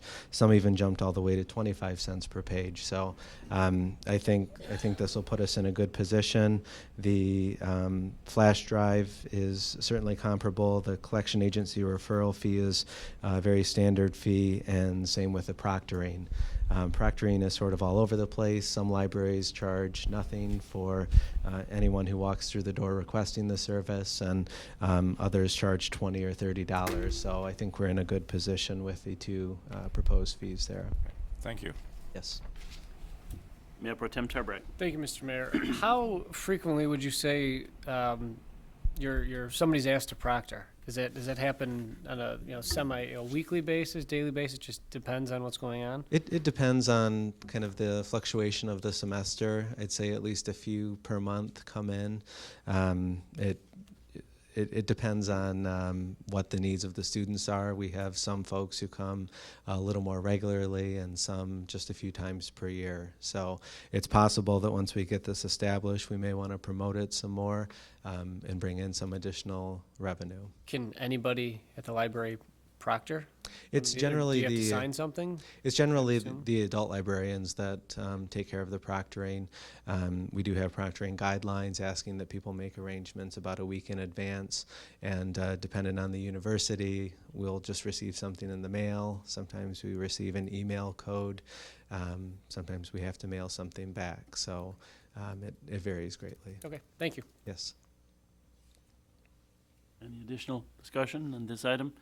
Seeing none, Ms. Boucher, can you please call the roll on M 4114? Baker, Yes. Blanchard, Yes. Knedeckel, Yes. Stedman, Yes. Turbrack, Yes. O'Dwyer. Yes. And now, Ms. Boucher, could you please read item number 16? Motion number M4214, matter of approving the contract for collection agency services between the Berkeley Public Library and Unique Management Services. Further, the City of Berkeley Public Library has retained Unique Management Services Incorporated to act as the library's agent in the collection of overdue library material and has authorized the library network to release the Unique Management Services Incorporation patron information produced by the Shared Library Automation System software through debt collection reports. Is there a motion to approve M 4214? Move to approve M4214. Move to approve by Councilmember Knedeckel. Support. Support by Councilmember Stedman. Mr. Sessa. Council, I know that our library director has brought this matter to my attention very early on when he was examining all the various revenues and expenses that the library incurred, and he mentioned this matter to me.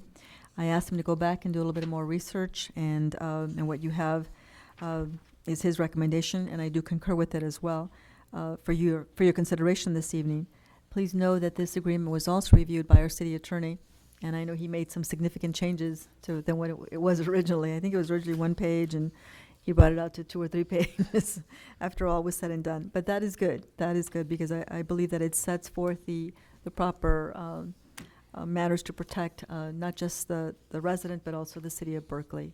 But having said that, I'll ask our director again, Mr. Church, to just go over this item and describe what we're asking the city council to do this evening. Mr. Church? Very good. Thank you. As I note in my memo, most library patrons are very good at returning things on time and paying the small fines that they may incur, but there are some folks who check out materials and just never return them. They may rack up significant fees, and we may just get to a point where we consider the item lost and charge them the full replacement fee. Unique Management Services deals exclusively with libraries. They're not a collection agency that you might think of when you hear the word collection agency. They understand the unique relationship between libraries and their patrons. You know, these are our taxpayers, our citizens. We really just want to have the items returned to the library and then collect any fees that are due to the library. So they do use a gentle nudge approach in dealing with our patrons. We would refer patrons to Unique for their collection services. We would be charged $8.95 for the accounts that we send to Unique for action. We would pass on a $10 fee to the patrons. We do have the ability to set the triggers that refer patrons to Unique. I would recommend a higher trigger of $50 or more and at least 1 lost item. Some libraries use Unique for all the way down to $20 or $25, and I feel that that is just too aggressive. $50 I think is a comfortable level, and they do have to have at least 1 lost item. So if you have $60 in overdue video fees, we're not going to send you to a collection agency. You actually need to have a lost item. I will mention that if patrons have a fine of $5 or greater on their account, they're not able to check anything out at the library. So this really comes into play when someone would check out several materials at once and then we just wouldn't hear from them again. So the unique collection process is on top of the process that we already use, with several email reminders and mail notices to let them know that the materials are due. So this is just sort of a last effort to get the items returned. Can I answer any questions on this service? Thank you, Matt. Other questions? It's got- No, not a question, just a comment. I think that it's a good idea because it takes that, that situation out of the hands of the librarian staff, or the library staff, who want to have a comfortable relationship with the customers. Right, thank you. And if I could just mention one other thing, in evaluating this service, I had them run scans of our database to see how many people this would impact. Are we looking at 100 patrons or 2 patrons? It actually only impacted 7 patrons when we did the test run. So that tells me that we'll have this in our back pocket. It'll come into play when it needs to, but we're not sending dozens of patrons over to the collection agency. And this will only apply to accounts moving forward. We're not going to take any action on previous accounts. Clear. That's all I need to know. Okay. Mayor Pro Tem is clear. I'll be on time. Councilmember Baker, did you have a question? That was actually my question as well. I'd just to ask on the potential impact, and it sounds very appropriate. Right, good, thank you. And I think the $50 cutoff is very wise. Good. As well. Thank you. Thank you. Any additional discussion? Seeing none, then Ms. Boucher, could you please call the roll on M4214? Blanchard, Yes. Kadeco, Yes. Stedman, Yes. Turbrack, Yes. Baker, Yes. O'Dwyer. Yes. Now, Ms. Boucher, could you please read item number 17? Motion number M4314, matter of appointing various reappointments to boards and commissions. Is it a motion to approve M4314?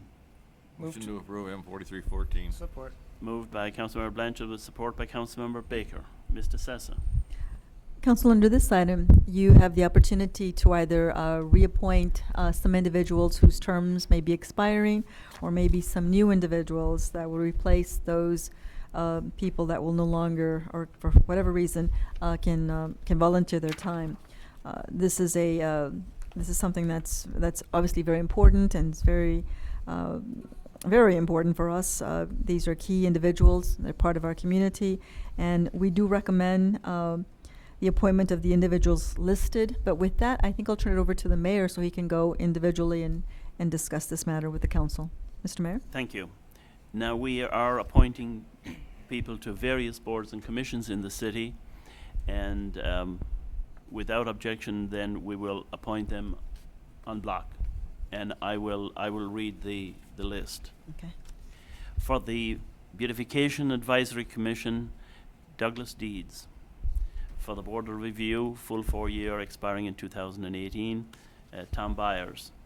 Communication Advisory Committee, full 3-year terms, expiring 2017, Noel Rendelman.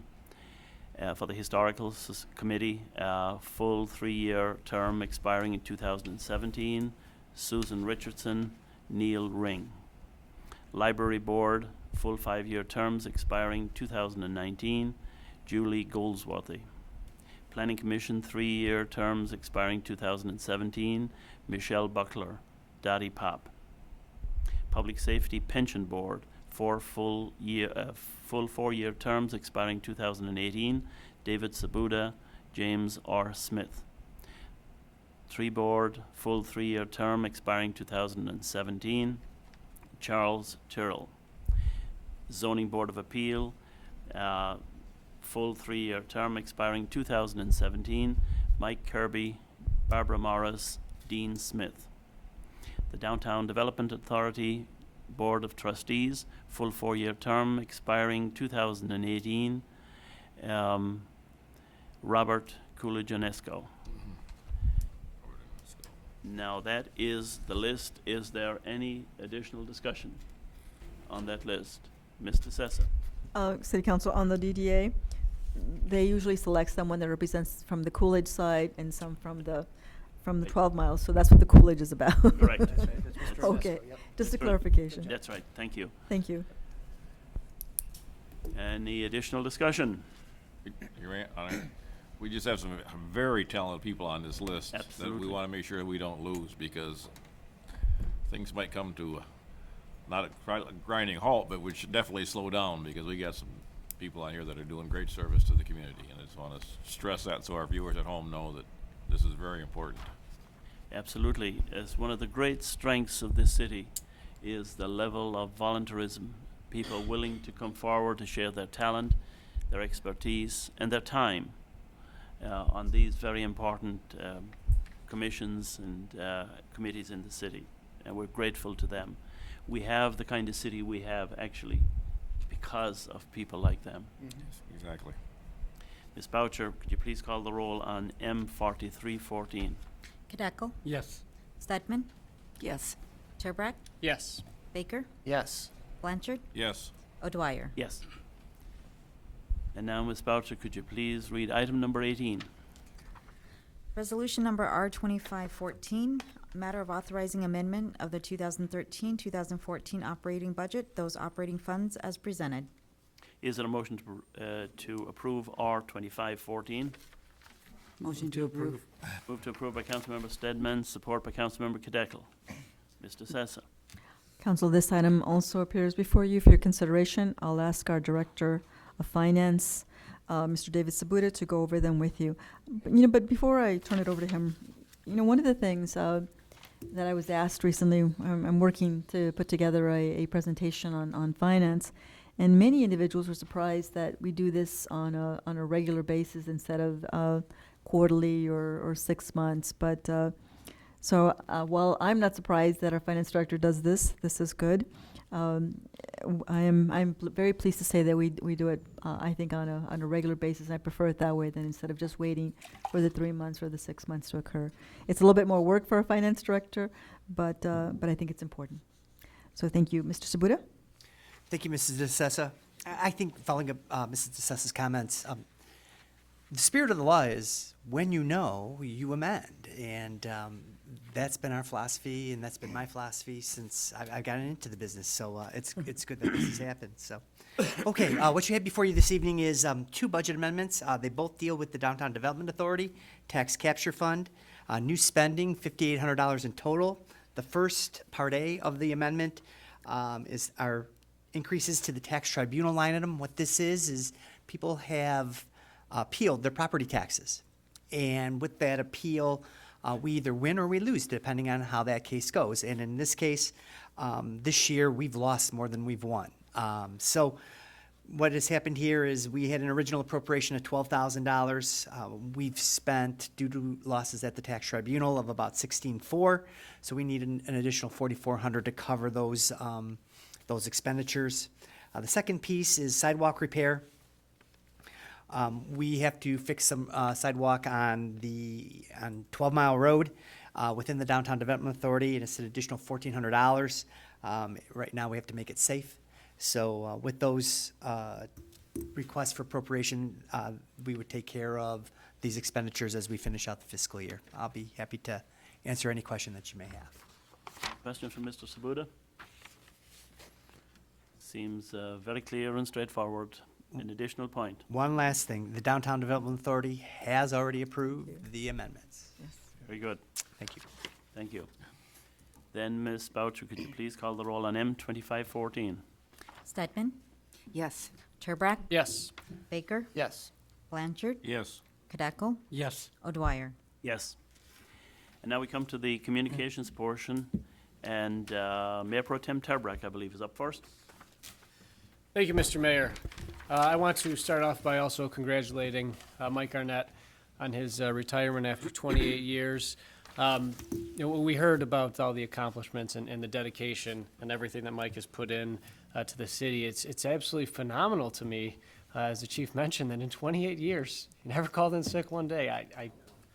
That would never happen for me. I have to figure out what he does to keep his immune system in check, because I don't know. But that is absolutely incredible. 28 years, he never called in sick. Just again, a testament to to the kind of man that he is, and he was going to show up. He was going to get his job done. So certainly, congratulations, Mike. You will be missed. We had a very busy weekend in the city, and I'm assuming that my fellow council members will also comment on the great events. Certainly, the Art Bash again was just tremendous. All the different things happening, all the different vendors, and all the different stations that people could go. The weather was beautiful. Just people flocking to our downtown area to see all the vendors. So I want to congratulate everybody involved in that. Certainly, it continues to get more and more successful every year. And at the same time, just a little further down, the Lids for Kids was, great. My daughter walks up and sees the dunk tank, and that's the first thing that she wants before she gets her bike hat. She wants to see who's in the dunk tank and watch them fall. And it was not Daddy this year. It didn't happen for me, unfortunately. But it's just a tremendous day, and we know that all of the helmets that comes from donations that the public safety officers have from the various events, the golf outing, and the kids get these bike helmets, and the kids love to wear their bike helmets, and that's the most important part of this. It's about safety. It's getting the kids there. Sure, there are a lot of other things, and the Sons of the Legion and the hot dogs and everything else there, but it's about safety, and that's tremendous. I will be talking about Summerfest in just 1 second. Before I do that, I want to congratulate, as schools have, I think, all winding down this week, all the graduates for the class of 2014 all across in all the different areas. This is, as an educator and seeing kids that you had when you were in middle school, and now they're graduating now, and it's quite an accomplishment. It's great to see these kids and all the wonderful kids that we had that we just sent off from Berkley High School as well. So I certainly want to congratulate all of them. I am going to talk about Summerfest again, as I've done the last few times, but I'm going to change it up. It was brought to my attention by Ms. Josephine Brewer that I had been leaving out the cost per each event. So I'm going to tell you about the event, the day, and the cost. So please pay attention. I don't want any surprises at the gate if anybody says they can't get in. As Mr. Shield mentioned earlier, Wednesday, June 25th from 5 to 8 p.m., the Little Tykes Tot Lot Night. Wednesday, June 25th, 5 to 8. And this special event, it is free for everybody. Little Tykes Tot Lot, 5 to 8 p.m., Wednesday, June 25th. Moving on after that, the Senior Activities Day, July 9th, from 9:30 a.m. to 2 p.m., and this is also going to be a free event. So also a free event, that is Senior Activity Day, Wednesday, July 9th. Changing it up a little bit, the Community Picnic, Saturday, July 19th, from 11 a.m. to 3 p.m. Unlike the other two, this is a free event, so everybody, you're encouraged to come. It is completely free. Community Picnic, July 19th from 11 a.m. to 3 p.m., and there will also be a dunk tank there, so fantastic. Thursday, July 31st from 6 to 8 p.m., the JC Jamboree, which we talked about. We're going to have some drainage. It's going to be nice and dry there for the Jamboree, and even though we are spending a lot of money on the drainage, this event will be free to the public. There will be no cost for the JC Jamboree. Family Movie Night, Saturday, August 23rd. We'll have bouncers. It's going to start at dusk, or the movie will start at dusk, I should say. That is also a free event, so that's good. It's free. And finally, Tuesday, August 26th, from 6:30 to 8:30 p.m., the Ice Cream Social. That is also free. That's a free event. Now, the community garage sale that's also involved with a part of Summerfest is June 27th and June 28th. I'm sorry, that is not free. If you go to the garage sales and you want to purchase things, you're going to have to pay for them. However, all of the events that are sponsored by the Parks and Recreation Department, the Parks and Rec Advisory Board, the Friends of the Parks and Rec, all of those events are free to the public. We want as many people there. We want everyone to come out and celebrate the summer. I believe that is it. Thank you, Mr. Mayor. Thank you. Councilmember Kadeckel. Thank you, Mr. Mayor. Again, I want to thank the Garnett family for all the services they have given to the city over the years. Tonight, we voted on 15 volunteers, and we saw 3 more volunteers come before us at the microphone. And I know it was said a little earlier, but the city cannot live without the volunteers we have, and we are very, very fortunate to have the people.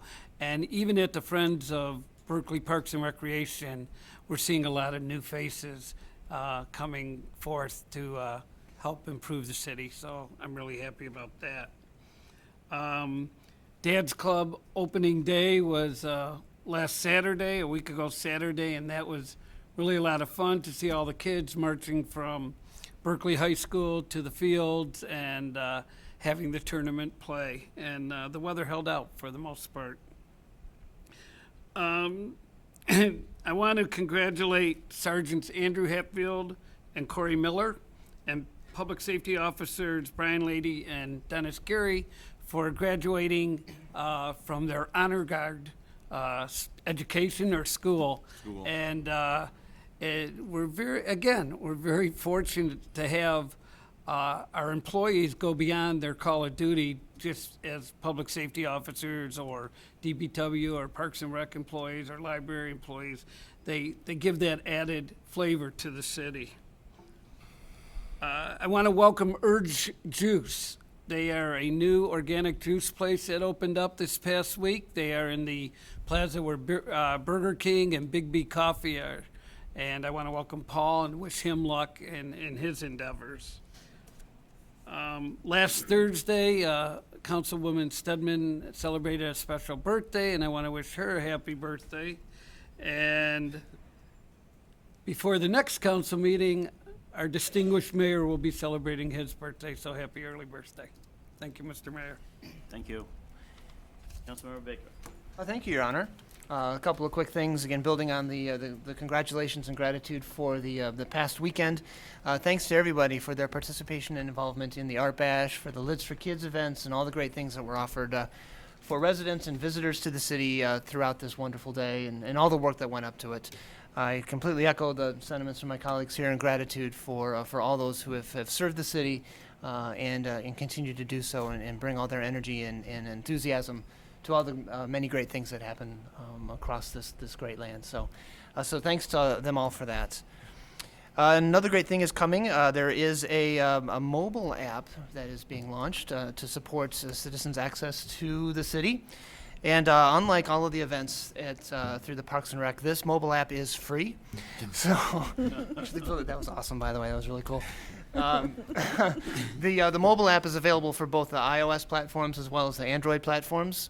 It's called Access Berkeley, so look for it in the App Store and in Google Play. Access Berkeley. It provides information about events and meetings such as this. There's community events going on. It gives you the opportunity, in the rare occasion, if you encounter an issue or a problem, you can use a service request feature that it has. It gives you the ability to, let's say, like if you see a pothole, you can take a picture of it and push a button, and it uploads it and gets it into the system to be worked. There's tremendous features in there, and I'd like to extend my gratitude to the city and the leadership through Jane and the folks that have worked on this the last couple of months to bring this to fruition. And what I really celebrate about this is the ability for folks to have city information with them at all times and to be able to interact with the community and help see where things are going. So thank you for that. That is awesome.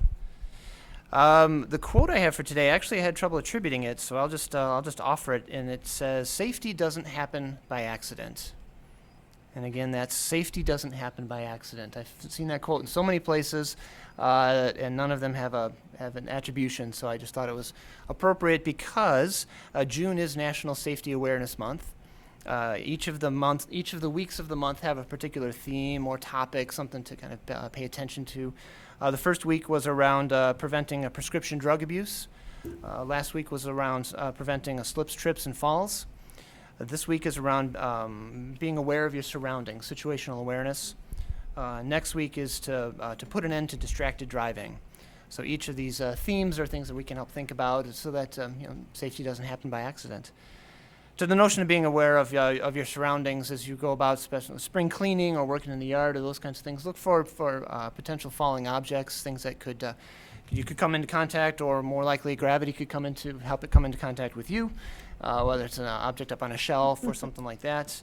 And be careful when walking around, especially if you find yourself using the new handy mobile app. Please pay attention and walk first, and then use the app, and then walk again. Try not to do both at the same time.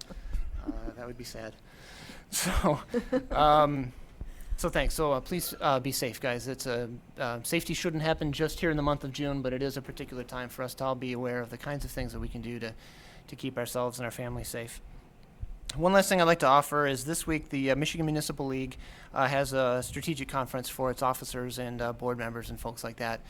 And as you know, the City of Berkley is a member of the Michigan Municipal League, or MML, which is an advocacy group that helps advise and lead discussions around policy that is favorable to municipalities, cities, townships, villages, those kinds of things.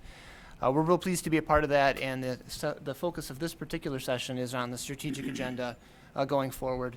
As you know, there's a lot of important bills and issues going on at the state level that affect us all at the municipalities, and it's really interesting to help be a part of these conversations in the early stages.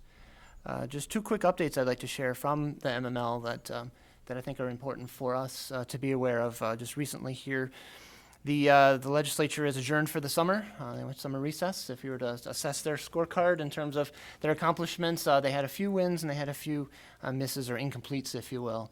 One of the things that we're really pleased with from our perspective is the General Government Budget Subcommittee. I'm sure you're all familiar with all their current work, but it's actually a cool group. They have a conference report completely eliminating EVIP from the recommendations going forward. If you don't know what it is, I feel glad for you, because we've had to go through it the last several years here in the city. You could say that it had good intentions, but it certainly didn't implement that way. We're very pleased with the progress to remove those obstacles and unnecessary hurdles that have caused municipalities like ours to go through excessive hoops with some potential to recoup back the funds that should have been allocated to the communities anyway. So we're really pleased that that's been removed. And in addition, the formula for state shared revenue is looking like a 3% increase under the current formula. So we're pleased and hopeful that that will work its way through the rest of the process. On the incomplete side would certainly be the funding associated for transportation. I mentioned that pothole finder on the Berkley app. If you were to go out onto many of the roads throughout the state, you'd probably find a lot more than just an occasional pothole. There's certainly some tremendous issues going on across the state, and there'll be a considerable amount of investment that's required in order to repair that infrastructure in a way that will not just cause more troubles down the road. So there's certainly a lot of work to be done with that. There's some reasonable proposals that were at least socialized, but none of them gained enough traction to actually move forward into any formal piece of legislation. So we'll certainly be looking forward to that activity again when they come back from their recess. Again, the road maintenance and repairs, Proposal 1 is coming up on the August 5th ballot, and additional agenda items with placemaking, talent attraction and retention, and so forth. And so one last note with the MML, kind of tying back to the Art Bash. One of the things that we did at the Art Bash was ask for public input into one of the parts of the city in our downtown area that we'd really like to consider doing something different with, really helping us move forward with a community gathering place, and that happens to be at Robina, just north of 12 Mile. Earlier in the agenda tonight, we talked about the Robina Rhapsody and the series of events there. Those of you that have been there recognize how much fun that is, and that little alcove there is a tremendous place to hold events like this.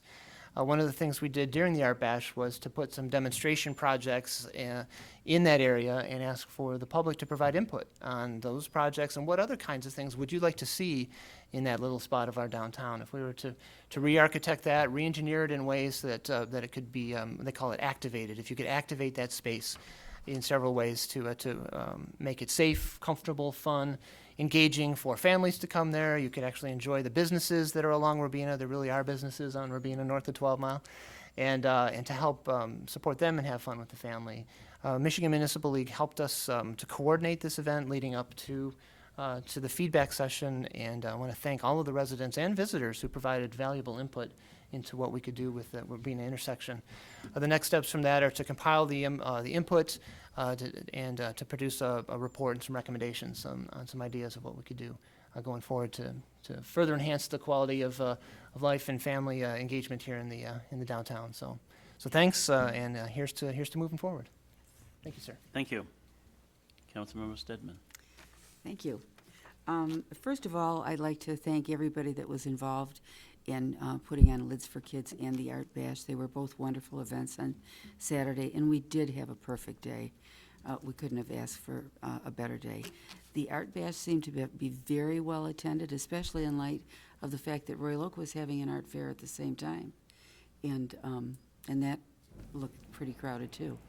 So one thing I did notice, and it's probably because I had a birthday last week and I am getting old, but it was going to Lids for Kids with little kids and then going to the Art Bash with little kids is a little more tiring than it was when I was going by myself. So, secondly, I'd like to thank the Beautification Committee for being here and giving their nice report during citizens' comments. They are a wonderful group. They're doing a lot of things, as you could see by that report. We could use more members. It meets the second Wednesday of each month at 6:30. It usually only lasts an hour or less. And but it's a very good group, and they get very involved, and they're very excited about what they're doing. So if you're interested in being a member, apply at City Hall.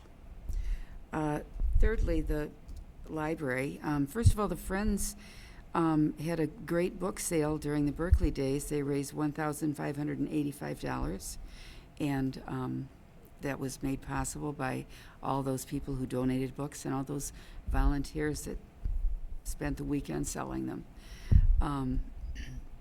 They also hosted a dry basement workshop with 42 people in attendance. That sounds like a good workshop for our city.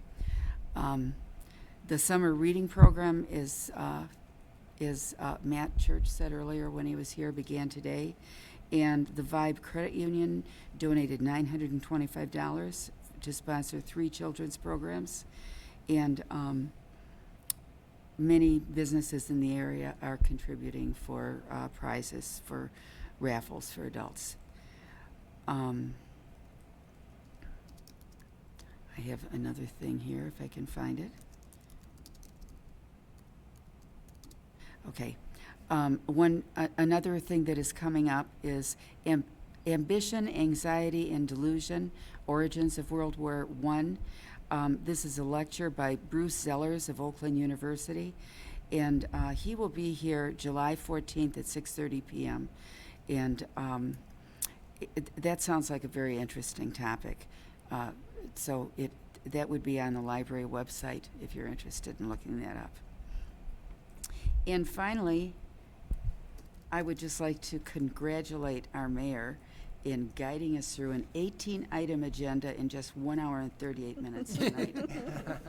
Thank you. You're welcome. Councilmember Blanchard. Well, I'm going to beat on something a little more.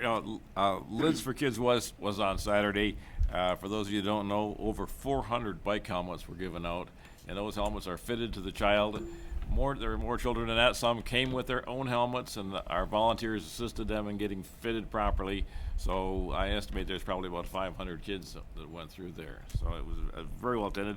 The Sons of the American Legion provided hot dogs and things. And congratulations to them for doing a wonderful job. Daryl and his crew have always supported us very well, and we're very appreciative of that. Again, the Art Bash was great. I was there from 10 to 6 and talked to a lot of people, and everybody seemed to be having a great time. And the chamber had a lot of volunteers out there working on that, so they did a real good job getting that. Because when we left, we took the fire truck and get back to the station. There was people manning the barricades so people couldn't sneak in and people could get out, and an orderly transition. That was very good. Chamber of Commerce now has 140 members, which is the largest it's ever been. And the Chamber just developed maps showing locations of all their businesses, and those are available at City Hall, I think at the library and at a lot of the businesses. So if you're interested in finding out where all these businesses are and what businesses are in the Chamber, pick up one of those maps and you'll be able to see. And last time I talked about be careful because school's out when you're driving. School is going to be out soon. Well, school is out, and the kids are running around, so we got to be very, very careful. And finally, Mike Garnett, who I've worked with for this whole time here, congratulations and enjoy your retirement. You did a wonderful job for us, so thank you. Thank you. Mr. Sessa. Thank you, Mr. Mayor. I too would like to express my congratulations to Michael. I know that he's been here for a long time as our public safety officer, what a wonderful achievement, 28 years. I don't think it's done, too many times, given today's world. But I'll never forget his dry humor, or maybe I should try to forget his dry humor. But it's always appreciated. Very, very direct and a great officer. So good luck, Michael, and thank you very much. I too would also like to thank the Beautification Committee for an excellent presentation. As you can see, Council, they are working very hard. There's only a few members. Again, I invite the public to please join us. They are doing a tremendous work. They even worked with us on the Robina project as well. And I'll explain a little bit further. But thank you to Beautification Committee. Excellent presentation as always. I'd also like to thank Marcia Gershie for coming in about the turning the town teal again. She's very strong on this matter, and she has a big passion for this. And again, we'll put some more information on our website so people can go to that site and get some information. And then also on the Robina project, I know so much has said, but I did get an email from Sarah Zupinsky, and she writes in her email to all of us, she says, "I'm still feeling a little giddy about the enthusiasm that the work of the committee members generated at the Art Bash on Saturday. It was a lot of fun. I was there early in the morning, and I met people from as far away as Seattle. And they sat in our green chairs just to see what it would feel like, and they were very pleased to see how things were coming in our community. And I invited them to sign our wall, and they were very appreciative. They really enjoyed it. So I think it was a big success. So I'm anxious to hear the report and see what kind of feedback we get from that project. And then lastly, at the Robina project, for lack of a better word, during the Art Bash, because I met with so many residents, I also met with a resident who's a member of the historical committee. And she also talked about the school, and she talked about all the various accomplishments that our high school kids accomplished this past year as they graduated. It's tremendous. So again, I encourage the residents to go take a look at the achievements of our students that are in our city. They're just tremendous. I was going over their website recently, and I found out that the Berkeley High School Jazz Ensemble, they received one of the largest or highest awards for their music, which is tremendous. And here we are in Berkeley, Michigan. Congratulations to them. They're going to be playing in Grand Rapids in early 2015, and I guess they'll get some type of award. But we're very fortunate in this community to have such a great school and great students. So congratulations to all the graduates of 2014. And I know my son was one of them, not high school, college, but very, very proud of him. With that, Mr. Mayor, thank you. Thank you. Mr. Sabuda. Thank you, Your Honor. I'd just like to take a brief period just to say that I had worked with Michael over the last 8 years on a lot of his special projects, and it was just a pleasure to work with him. And I wish him and his family all the best in the retirement. Thank you, Your Honor. Thank you. Mr. Attorney. I would just like to say that my family and I really enjoyed the Art Bash this weekend. My dogs received special treats, and they were very happy. And it was great to come out and share some time with the community. That's it. Very good. Thank you. I'd like to thank Councilmember Stedman for her kind words about the meeting tonight with all the items. And as we were going through the meeting tonight, 4 department heads were involved in tonight's meeting with various issues to come before us.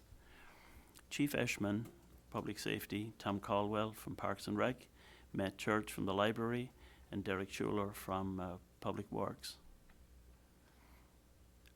You couldn't be watching this program, at least from this vantage point, and not be impressed by the performance, the quality, the talent, the care that each of them brought to tonight's meeting. And I was singularly impressed by the quality team that leads these various departments that we saw tonight. And of course, Mike Garnett, a unique figure, a wonderful character, a direct person, but a man who answered the bell every time. And that is impressive. The Art Bash, Lids for Kids, a wonderful day for the city. The city looked wonderful as well, and the weather beamed upon all of us there. Some of us with scarce thatch has to be careful in that kind of sun. Finally, because of the great technology we have here at City Hall, if you've been watching this council meeting, you are not watching the World Cup game. The United States beat Ghana 2-1. We just picked up that information a few minutes ago. We're happy about that because Ghana put us out of the last 2 World Cups. So kind of poetic justice there on that happy thought. Is there a motion to adjourn? Move to adjourn. Move to adjourn by Councilmember Cadecle with support by Councilmember Stedman. Ms. Boucher, would you please call the roll? Baker? Yes. Blanchard? Yes. Kadeco? Yes. Stedman? Yes. Turbrack? Yes. O'Dwyer? Yes. Meeting is adjourned.